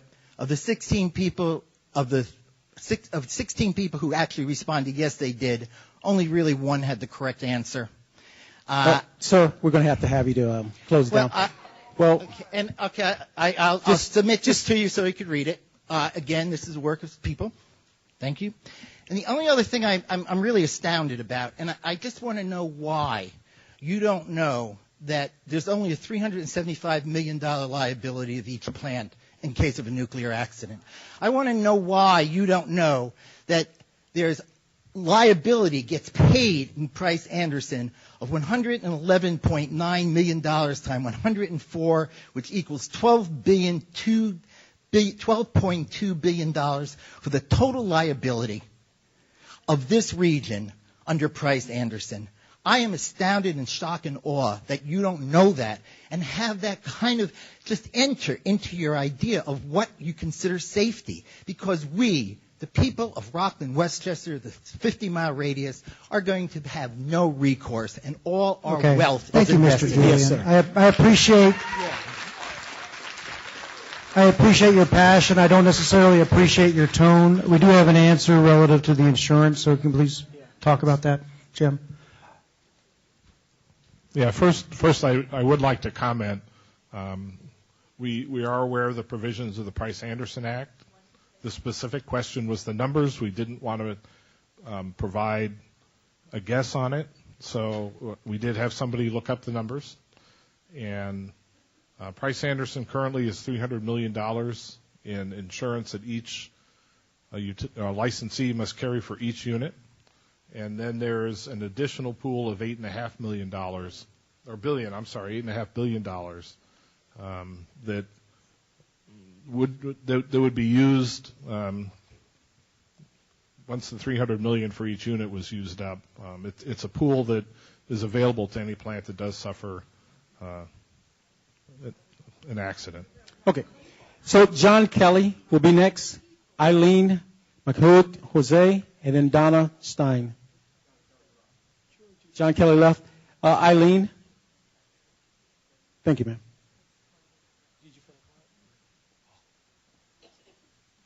Hi.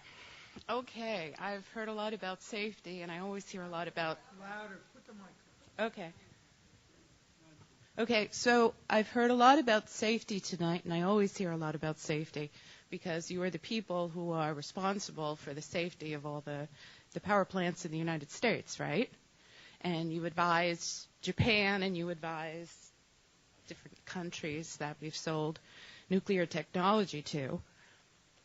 if that's true that you are so focused on safety, why is it that when your staff recommended that special vents be placed on our GE Mark I boiling water reactors, you did not take their recommendation?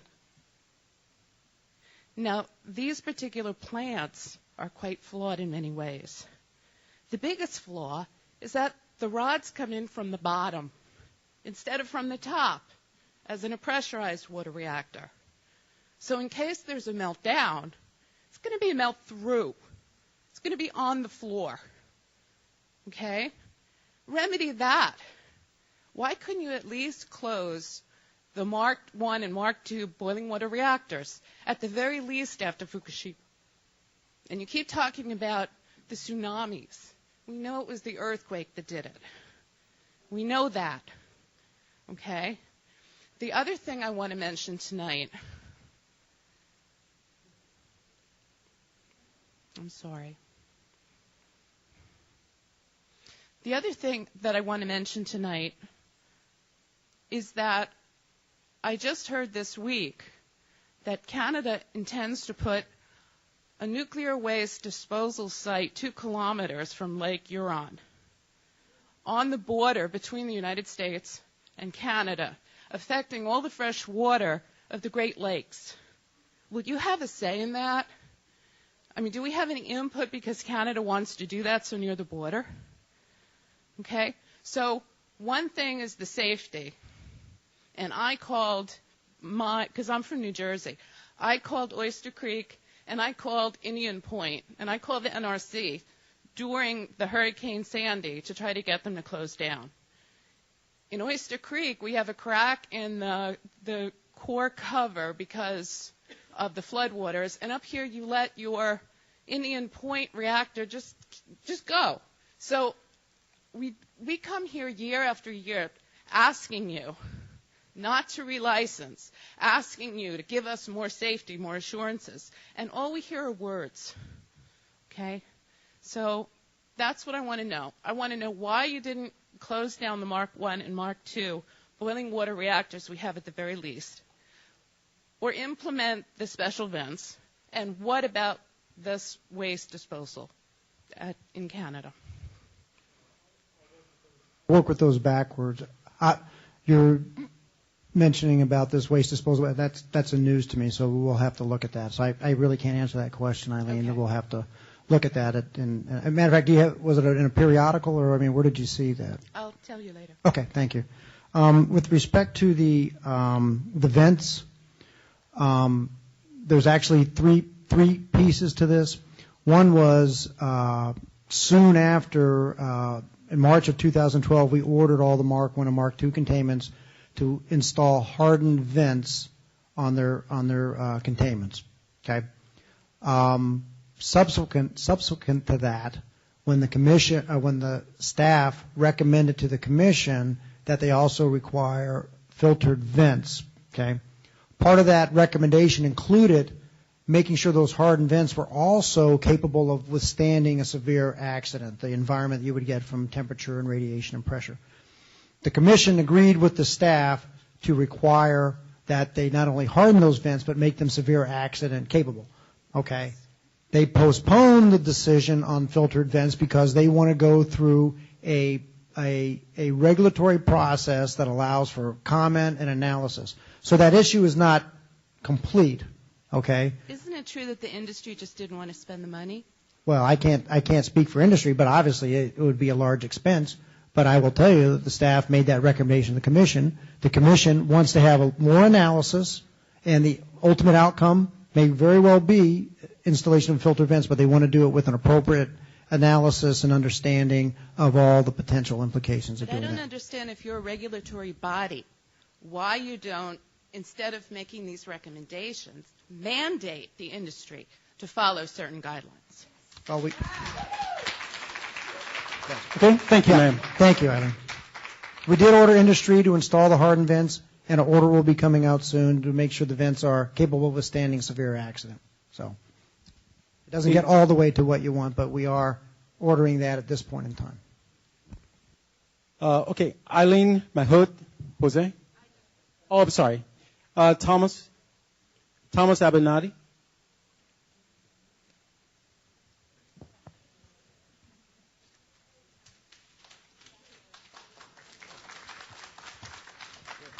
Good evening. Thank you for giving me a chance to address you. I'm a New York State Assemblyman. I represent the western side of Westchester County. I left Albany a little over 2 hours ago and came down just to greet you. I appreciate your coming here and listening to the community, as you have done year after year after year. As you can see, people are very concerned. We're really concerned, and the concern grows more every year, because we're dealing with an older and older plant. It's easy to say when a plant is new that we've taken care of everything and the expectations are everything's going to work well. But as this plant now reaches its planned obsolescence, the concerns, I think, become really serious.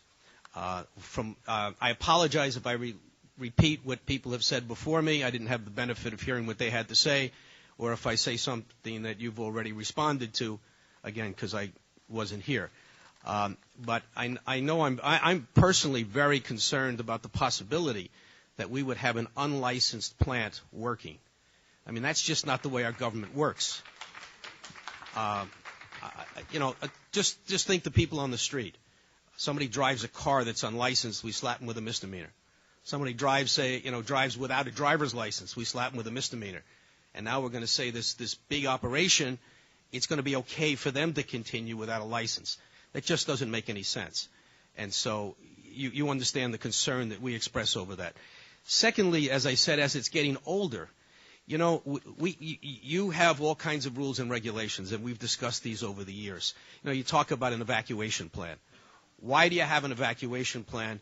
Well, just in that 1 in a million cases where there might be an error and you have to do something. Well, you've been here enough times. You see that we can't have an evacuation plan. You just can't get people out of here. You can't move 1 million people. And so you don't have an evacuation plan. So that means there's no room for error. There's no margin for error. And if there is an error, what is that? The Price-Anderson Act that says they're limited to $500 million in damages or something like that, whatever that number is. Well, that's 500 properties in Westchester County. The properties around Indian Point, even the least of them are $200,000, $250,000 each. And many of them are $1 million, $2 million, $3 million. They're businesses. They're all. So if you're talking $500 million, that's a hot spot. So when we look at this, there's really no room for error. There's no margin for error. You can't have an evacuation plan. You can't just abandon, a mile around the plant or even a few blocks around the plant. So it really comes down to the question of how long can we let this plant keep going? We've been lucky. The problems that have occurred in the past, you've all said, are not serious. They can all be taken care of. But how long can we keep doing this? And as things get more dangerous, as we now are starting to suffer from earthquakes, there's so many things out there that could happen. So I ask you to take a real serious look at this and listen to the fears of the community that maybe we're getting to the point where we just can't keep this thing going anymore. Yeah, thank you, sir. Robert Stahl. Hey, George. Yes. Can I just respond to the Assemblyman? Because he made the effort to come down here, and I appreciate you making the effort to come down here from Albany, Assemblyman. Certainly what you have asked, the questions you have asked, have been reflected in many of the questions that we've gotten tonight. So you certainly have the pulse of many of your constituents in terms of what their concerns on. The one thing I would like to address relative to the unlicensed plant comment, as I explained earlier, our license renewal regulations allow for a plant that applies for a renewed license at least 5 years before the expiration of their original license to continue to operate under what we call the timely renewal provisions of the regulation. And so that means all the things associated with their current licensing basis and design basis and all that are in effect. What Indian Point and Entergy have done, based on a lot of questioning on our part, is they will be sending us a commitment later this summer that will say we have put in place all of the aging management programs that would have been required if we had indeed been provided a renewed license. And so that provides I believe, some safety margin in terms of we're not relying just on the license conditions that exist for the existing plant, but applying those things that if the license would have been renewed, all the additional programs that they would have had to put in place. I appreciate that. Thank you. I understood, but I think you also understand the problems we're going to have explaining this to the general public. You know, they're going to look at this and say, wait a minute, it was built for 40 years, and now the 40 years are up, and there has been no decision that we can go forward, but we're going to let them keep going anyway. Right. I understand what you're saying, right. And I can't comment on whether that's sufficient or not. It doesn't really allay my fears, though, because it was designed for 40 years, and we got through 40 years. Yeah, and as I mentioned earlier to that same point, it was licensed for 40 years, okay? The design is not necessarily a 40-year expiration date, right? And the fact that over time there's been a lot of modifications, changes, a lot of equipment is replaced on an ongoing basis. I don't know what the dollar value would be, but it would probably be in the many billions of dollars in terms of, you know, replacement costs of various components and pipes and steam generators and things like that. So it's not the plant that was built 40 years ago. It's a different plant. But isn't that also the question that you're now considering in determining whether to renew, as to whether there were sufficient modifications and whether the plant could go on further? You're kind of assuming that these additional actions are going to be enough, which is the very question you're going to have to be dealing with. That's correct, and that's why we spend, you know, thousands and thousands of review and man hours. Jim Trapp, who was here earlier, talked about the inspection program that we go through. It gets reviewed by our independent advisory committee on reactor safeguards. So it's quite a process to get a plant renewed. Okay, thank you, Bill. Just to let you know, it's almost 9 o'clock. That was the stated time for the end of the meeting. I have additional questions that the audience have given me. And then we'll address that a little later, but we're going to try to get as many in as we can, okay? Robert Stahl, Donna Stein, and then Robert Young. Good evening. My name is Robert Stahl. I'm a senior business agent for the Utility Workers Union of America.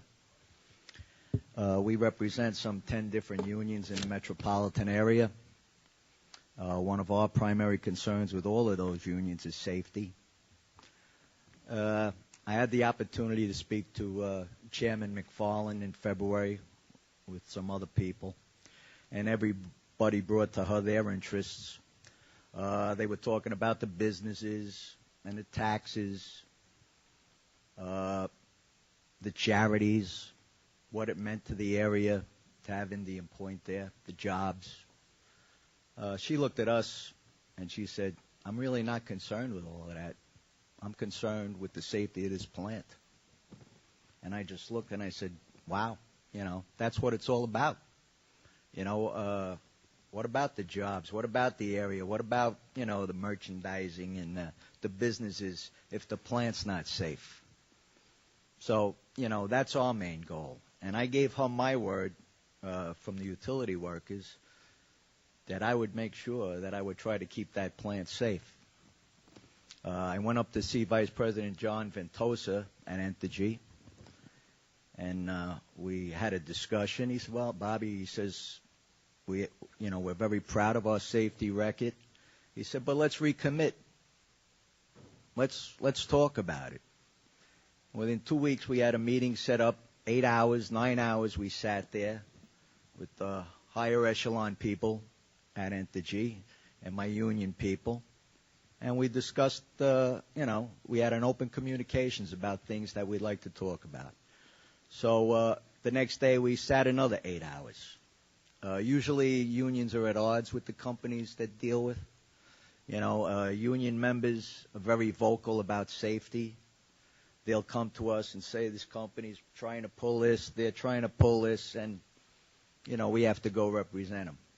I haven't had one person in 8 years come to me, not one union person from Entergy, from Indian Point, come tell me that they feel something's unsafe.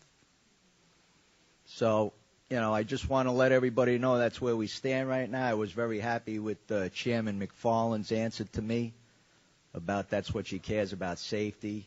You know, safety is we have a moral obligation to safety for our people and for the community. So we all feel the same way, and I just wanted everybody to know that. All right. Thank you. Thank you for your comments, sir. Donna Stein, Robert Young, and Robin Brill. Hello. I'm with New York City Friends of Clearwater. We're a chartered sloop club of the Hudson River Sloop Clearwater. We're dedicated to stopping high-risk energy and replacing it with renewables. The science is there. Mark Jacobson study, have you read it, is from Stanford University, shows that we can live with only renewables. We can get rid of this high-risk energy. Okay? Applause. Okay. All right. Indian Point can be replaced. The jobs can be replaced. The radioactive materials are not going away. It has going to be years and years of decommissioning. All right? There are going to be jobs there. There are going to be many, many jobs created by green energy, by solar, wind, verdant energy, wave energy. Are you in the case that some of us in this room are successful and you are going to close this plant because it's just too risky? Have you created a contingency plan to create the jobs for our labor friends? All right? We need a contingency plan on all levels. It's not a surprise that tonight the people who are pro-Indian Point are the business community, some of labor, not all of labor. There's no mystery that the people who are against IP are the everyday person, the teachers, the parents. Who are we listening to? Who is the community? What plans are you making to make sure that these jobs are continuing? There's nothing man-made that ever has not failed. The Challenger never expected to explode in space. There is nothing that hasn't failed. There have been floods in nuclear facilities. There have been earthquakes. What are you doing about creating the job contingencies?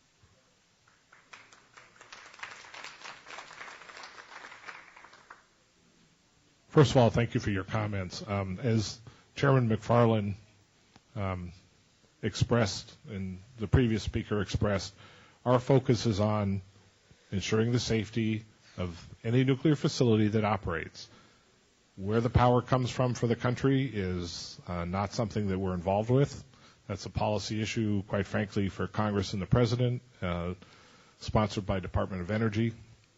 Our focus is any plant that operates, we ensure it operates safely. And as far as creating jobs, again, we have some people in here whose focus is on jobs and the jobs that Indian Point creates, but that is not our focus, is to make sure those jobs are available. Our job is to make sure the plant is operated safely. But this is a game of Russian roulette, and at some point, the bullet is going to hit the chamber. Okay, thank you, ma'am, for your comment. Right now it's about 9 o'clock. We have about 13 more comment cards, Bill. Should we give a provision? Do you have a provision to let additional comments? I think we can probably take maybe about 5 or 6 more, but I do know we have a hard stop because of the facility contract, so if we can take 5 or 6 more, that'd be great. Good. Robert Young, Robin Brill, and then Susan Thank you for Lafia. coming, giving me the Lifer. opportunity. I'm a Rockland County firefighter and training officer, and I'll keep my comment brief. I've never trained. 25 years. We've never had any kind of training for an accident. There is no evacuation plan, and I just don't understand how you could move forward without a working evacuation plan. It's just impossible. Thank you.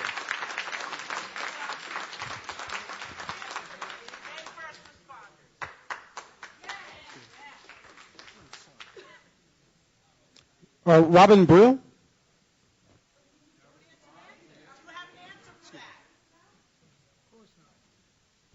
In my mind, it was. I thought you were making more a statement in terms of. I mean, what was the question that you had in there, Robert?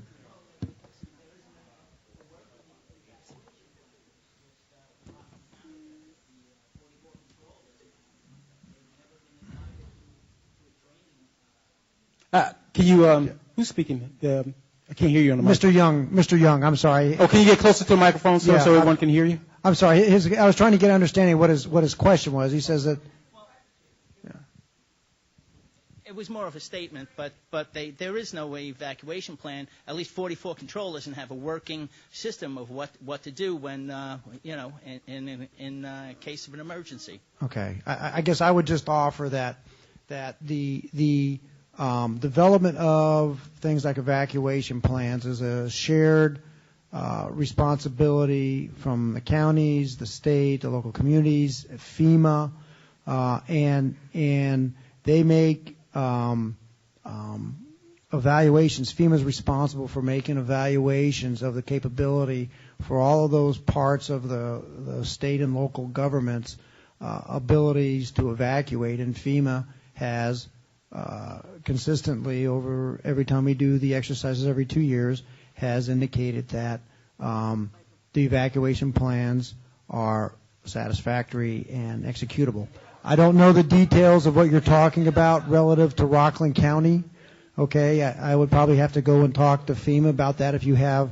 It sounds like, to be honest with you, that you're making some allegations that there are not adequate training for the people responsible for conducting evacuations in Rockland County. So, yeah. Okay. Thank you. Okay, Bill. We'll raise that with FEMA. Okay, good. Thank you. So, Robin Brewer. I'd like to bring up one incident which I think is relevant. I'll be very brief. You, the chairman, have said that the catastrophe it would be so bad that you have to focus principally on prevention, and that, of course, is true. And the gentleman at the end, then shortly thereafter, said that sometimes things happen that you can't anticipate, right? I'd like to refer to the Challenger disaster. The Challenger crashed because I might add, I'm a physician and I'm a biomedical researcher. The Challenger crashed because the O-ring, the thermodynamics of the O-ring were not understood or were overlooked, right? And the consequence of that was revealed by the great physicist Richard Feynman, who simply took a glass of cold water and showed how the O-ring would become rigid and not function. Now, how many things like that can happen? It always happens, even in the best scientific researchers.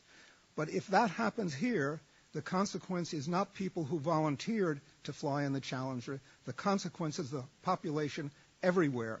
And you can't avoid all errors like that. So if you argue on the one hand that we have to be absolutely safe and therefore avoid the catastrophe of an impossible evacuation, and on the other hand admit that these things do happen even among the best scientists, which may not be represented in the NRC, I think there's no solution but to say that you can't have this program.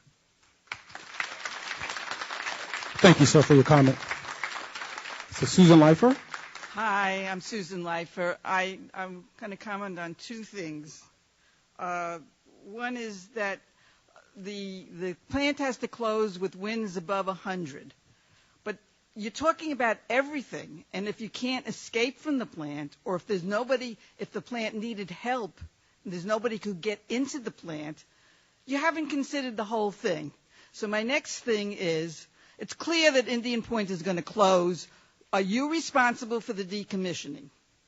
Are you responsible for making sure that Entergy really does a good job of decommissioning? Yes. Do you have plans? If the plant was required or had to shut down and decommission, we would. We have a very well-established decommissioning program. Part of the process involves coming out to the community and explaining to the community what the decommissioning process is like. So it is a very substantial program We have 2 plants that recently have announced that they're closing, Kewaunee in Wisconsin and Crystal River in Florida. We are beginning our processes for those plants in terms of our decommissioning program, and it requires, for example, the shifting of assets from the reactor oversight program to the materials and waste program. So a different set of individuals who have expertise in decommissioning. For example, in Region 1, we have a branch that is devoted purely to decommissioning of materials and reactor facilities. They would then be responsible for providing the oversight of the decommissioning at Indian Point. Because I was told that you have more spent fuel rods that equivalent to several times Fukushima. It's an enormous, enormous task. And corporations don't like to pay for things like that. So what's going to happen? The corporation does not have enough money set aside to even make all the available rods that are ready to go into cast. They're still not doing it. They're leaving some of them out, or more, or all of them out. Every single rod, are you going to tell me, that's over 5 years old and is cool enough is going to be put in a cask? No. You're going to overfill these pools. But we mentioned earlier that we had been to the site today and talked to senior management at the site. And one of the things we did talk to them about was their integrated plan for spent fuel. And they do have an aggressive program over the next 3 to 5 years of moving fuel from the spent fuel pool into dry cask storage. So they have a pretty... Why, when DiNapoli brought it up at their meeting, why did that get voted down then? Why didn't the governance of Entergy say, yes, we're really onto it, we think it's important? Well, I don't know what that meaning is, so I can't comment on a quote I don't know what you're talking about. I'm just telling you what I've heard from management as recently as today. Okay, DiNapoli is the controller of the state, and he has a large investment in Entergy. And he brought up at a stockholders meeting that Entergy should start really moving things into dry casks. And it was voted down. Okay. I'm sorry, I can't comment on that. Yeah. Thank you very much. Bob Seeger. Then Dan DeBear or DeBoer? DeBoer. Okay. And then Peter Wolf. Good evening. My name is Bob Seeger. I'm the former business manager of Millwright Local 740. And as much as I've been in that plant, probably a little bit more than most of the people here, other than you fellows. But I've been in there since 1972. For the first 28 years of my working life, I worked on and off in there, 3 Mile Island and Oyster Creek. And I find this particular plant to be the safest out of all of them. Not that the other 2 aren't safe.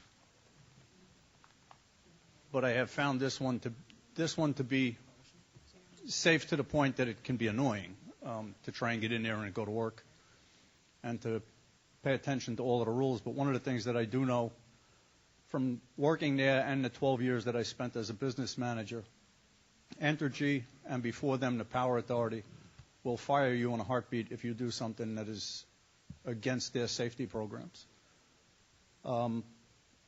Like I said, I'm a retired business manager at a local, but I am still a current husband, father, and grandfather of 5.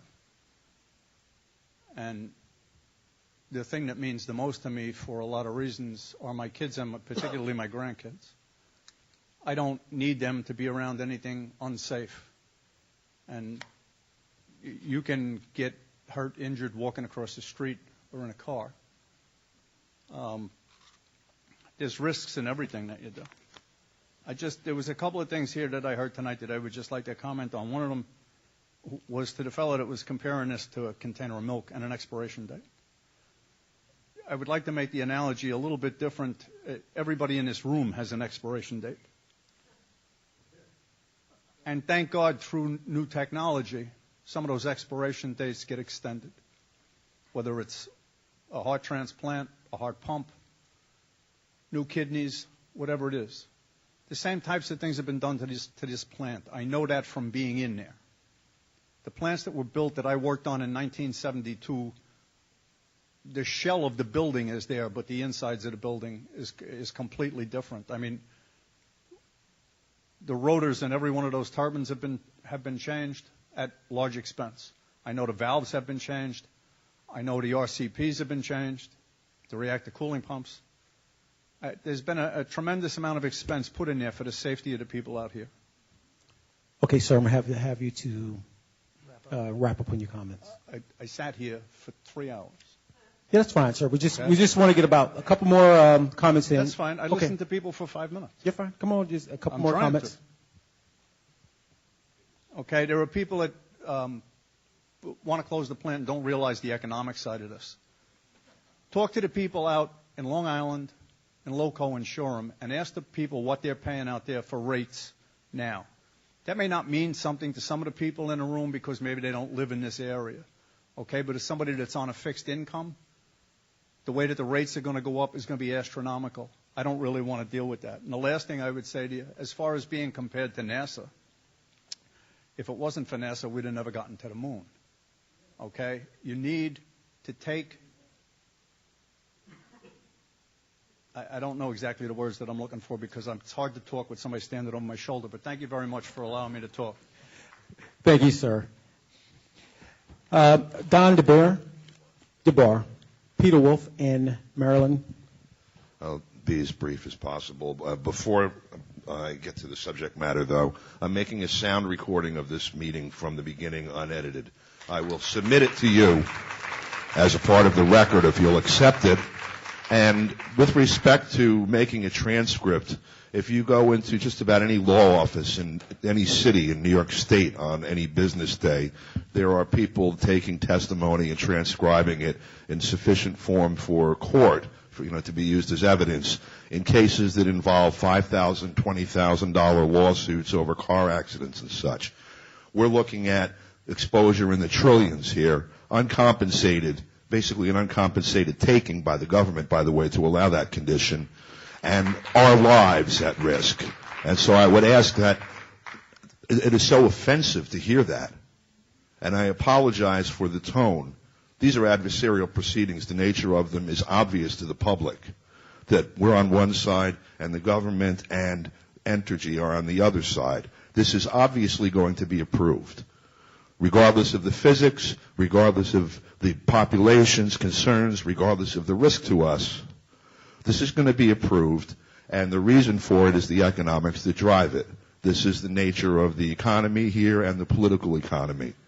Now, someone was talking before about the business imperatives and all of that. We are uninsured, all of us, and subsidizing this basically to the full extent of everything we own and our lives. It's not even self-insured. And they are protected from liability by statute. They are protected from culpability by the regulatory authorities and the process where we really don't get an opportunity to vet our issues except in 2-minute bites and submissions that no one else sees, while we're subject to filibuster for a good percentage of the time that we have an opportunity to speak with you. Very briefly and finally, given that the economics drive this, as they drive so many things around the world, it's worth considering the fact that the world, through its history, has been littered with bodies that are the result of the pursuit of profit. And profit and business are now considered persons. They're more like animals, particularly like hounds, very single purpose. Corporations, business entities pursue profit to the exclusion of all else except for what the state forces them to do. What little authority Congress and the political structure have allowed you to retain, you should be wielding like a club, because in the end, if there is a catastrophe here, I'm a nonviolent person, I'm an activist, nonviolent anti-war activist. I can't tell you what my response will be if my family dies in an accident from that plant towards any of you or government officials or anyone else. You're looking at 15 or 20 million people who are similarly at risk. There will be a response. It's predictable. You should consider it.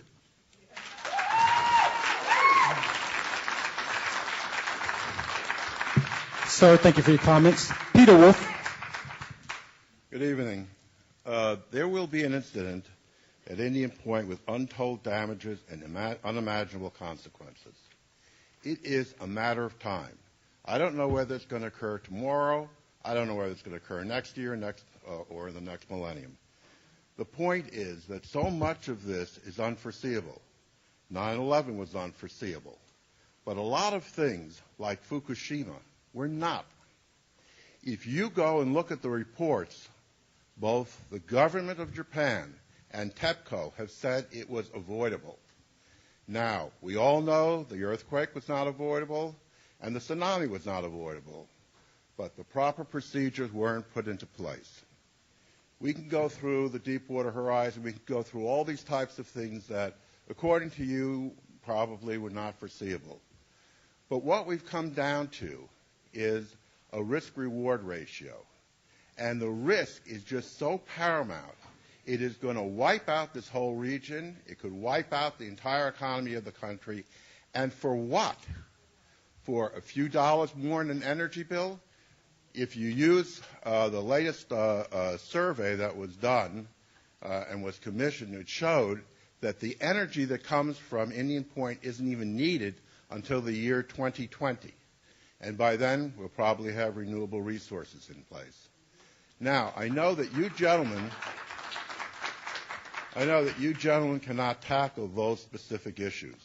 But the one thing that I don't understand why you don't tackle is the question of exemptions. Why don't you enforce the very minimal standards that currently exist? Indian Point gets hundreds of exemptions. We heard at one time they have so many hundreds of exemptions that the NRC couldn't even tell us how many they have. We know from Fukushima that these things occur. We should at least be enforcing the regulations that currently exist, and that is in your purview. Thank you. Thank you, sir. Merlin? Hey, George. Let me just address real briefly the issue of exemptions, because I think there's some misunderstandings about exemptions and what they mean. The NRC's regulations are written to achieve a certain purpose. We're not perfect in terms of how we craft those regulations, and sometimes there's alternative ways or means to achieve the same end result required by the regulations. And so we have processes called exemptions that allow licensees to apply for an alternative means or approach towards meeting the same intent of the regulations. I will share with you that a year or so ago, Indian Point had applied for a number of exemptions associated with fire protection, and the agency denied the vast majority of those exemptions. And I think earlier tonight, Art and Paul talked about what we were doing in terms of holding the licensee accountable relative to completing all those things that they had asked for exemptions for. So I just wanted you to understand that exemptions are not like a get-out-of-jail-free card or something like that. They are analyzed and assessed to understand then what's going to be in its place instead of what we require by the regulations, and does it help meet the intent of the regulations. Thank you, Bill. Thank you, Peter. Marilyn? Okay. Bill is telling me this will be the last a comment, a question. Good evening, gentlemen. Thank you for your presence here. And I am here once again, year after year after year, and it seems that some things do not change. I do bring you greetings from Mark Jacobs and Gary Shaw, who have also stood here with me and with many others year after year after year. They are in Putnam Valley, which is currently considering a health and safety resolution concerning Indian Point, joining Croton and calling for increased safety measures, whether the plant is relicensed or not, joining Croton and Stony Point and many, many communities to come. One of the things in that resolution has to do with spent fuel storage and the spent fuel pools. I would like to acknowledge and appreciate the conversation that I had in the lobby prior to this meeting with your outgoing resident inspector, who is both confident, knowledgeable, and very personable. Thank you, Paul. I appreciate that conversation. The way we left that conversation was that he wished and you'll correct me if I'm not quoting you properly, that he wished he had enough time to explain to me the difference between storage in the spent fuel pool and dry cask storage. And I guess my response to that is probably there is not enough time in the world for me to see how the NRC feels that these, and I'm trying to quote correctly here, that these two ways of storing spent fuel are equally adequate. I as a layperson, I look at this and I say, and not only that, not only as me as a layperson, but also the chairman and one other commissioner in the last vote also voted to move more quickly towards dry cask storage and were voted down. I do not understand how your regulations can look at this and be enforced by very competent, reliable people. Your regulations, from my point of view and from many other, not just lay people, but for scientists, nuclear experts, you're wrong. You're just wrong. And you look at your own regulations, a spent fuel pool fire or exothermic reaction or catastrophe could be a level 4, which would call for an evacuation of this entire region. What happens if there's an accident with a spent fuel, with a dry cask? You have a level 1, which is notifying the NRC. How can these two? These are the consequences of an accident. They're in no way equal, and yet you say that both methods of storage are adequate and safe. And that takes us right back to your regulations. Your regulations are adequate and reasonable. They're not forward-looking. They're not proactive. You call for things that are adequate and reasonable. And I think you've heard from the crowd here tonight that adequate and reasonable is not sufficient. We are living on a daily basis with something that is a very high risk, and while it may be low probability, it's just the risk is so, and what could happen is so extraordinary, is so outside of anything that has been planned for, that would probably, should there be a catastrophic accident, be more damaging than what happened at Fukushima. You told us time and time again that what happened at Fukushima could not happen. Well, it did. You told us time and time again that only one reactor at a site could have a problem, and that because of that you would have all of the resources of the other reactor on site to bring to bear to the reactor that's having a problem. Fukushima proved that is not true. Okay, it proved that adequate and reasonable is not sufficient, and I would like to know how you justify continuing with adequate and reasonable as a standard for operation in the Hudson River Valley. Good. Thank you. Thank you very much. George, I just want to mention two things, relative to what Marilyn has raised, and she actually raised two issues that are embedded within the things that we are evaluating as a result of Fukushima. One is the issue of spent fuel pool storage versus dry cask storage. And a matter of fact, within the next month or so, you should see a report coming out from our Office of Research where they have done probably about a year or so's worth of analysis at looking at that issue, looking at, for example, worst case scenarios relative to spent fuel pools to help us determine whether we need to make any sort of regulatory changes with regard to that. So there is a study and analysis that's coming out soon on that particular issue. Yes, it'll be made publicly available. And my understanding it's sometime in June. I don't know the exact date, but it should be sometime in June. The second thing I wanted to mention was, first of all, I appreciate your compliment for Paul. We think very highly of Paul, and I have to let you know that we have just as many equally competent and capable inspectors at all of our plants in this country, and we strive to make sure that we have people like Paul as a senior resident inspectors at the site. So I do appreciate you recognizing Paul in that regard. And I'm sorry, I lost my train of thought on the second thing I wanted to address, and I apologize. It's been a long evening. Yes. One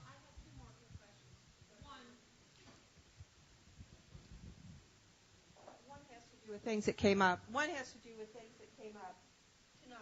First of all, my understanding, and these are yes or no questions, my understanding is that the NRC is not responsible as the lead agency should something happen at Indian Point. That you, with all of your expertise and with all of your very hardworking experts, would not take the lead, but would let local communities and other organizations take the lead in responding to a catastrophe at Indian Point should something happen. If there were to be an event, okay. The question is, when you talk about decommissioning and you say that the NRC is responsible, my layman's person reading of the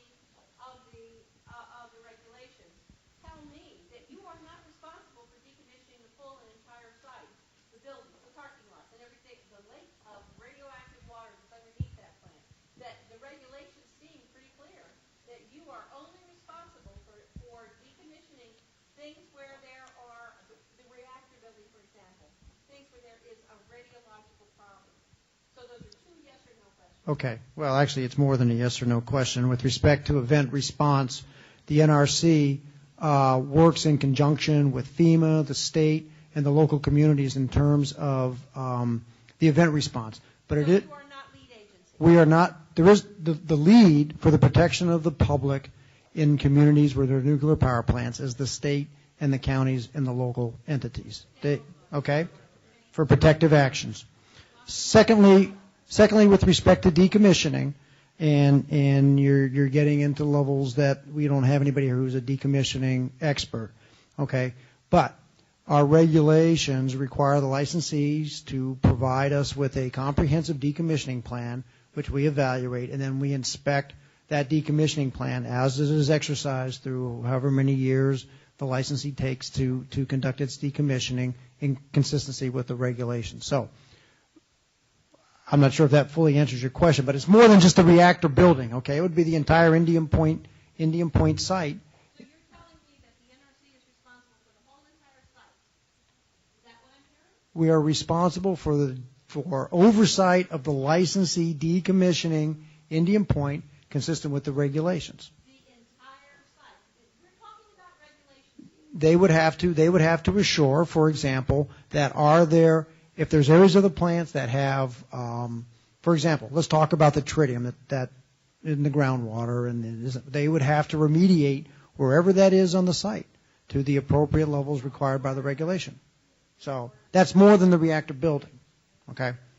And without a decommissioning expert here, I can't give you a full answer, Marilyn, but that's to the best of my capability and knowledge at this point in time. But again, we do have, like many other things, we have a website that's available, that we have information on our decommissioning program, and so. No. Okay, Bill. Okay, it's not Adam. Yeah, right? it's about 9:30. Okay, George. The staff will be available for a couple of minutes after the meeting. Yes. Yeah, we'll hang around for a little bit. But I just want to thank all of those in the audience that are still here that did convey their condolences for the loss of Carl Farrar. I do really appreciate your heartfelt condolences, and we are here with a heavy heart tonight because of Carl, but we felt it was important to be here and interface with the community, and so that's what we chose to do. Great. And I'd like to thank especially all of you for allowing me to walk around your area and not getting too upset. I really appreciate that. We're going to close the meeting now, and again, Bill said a couple of staff will be available after the meeting if you got additional questions. Dan, did you have anything? Good. All right. Thank you very much. Thanks, everybody, for coming out.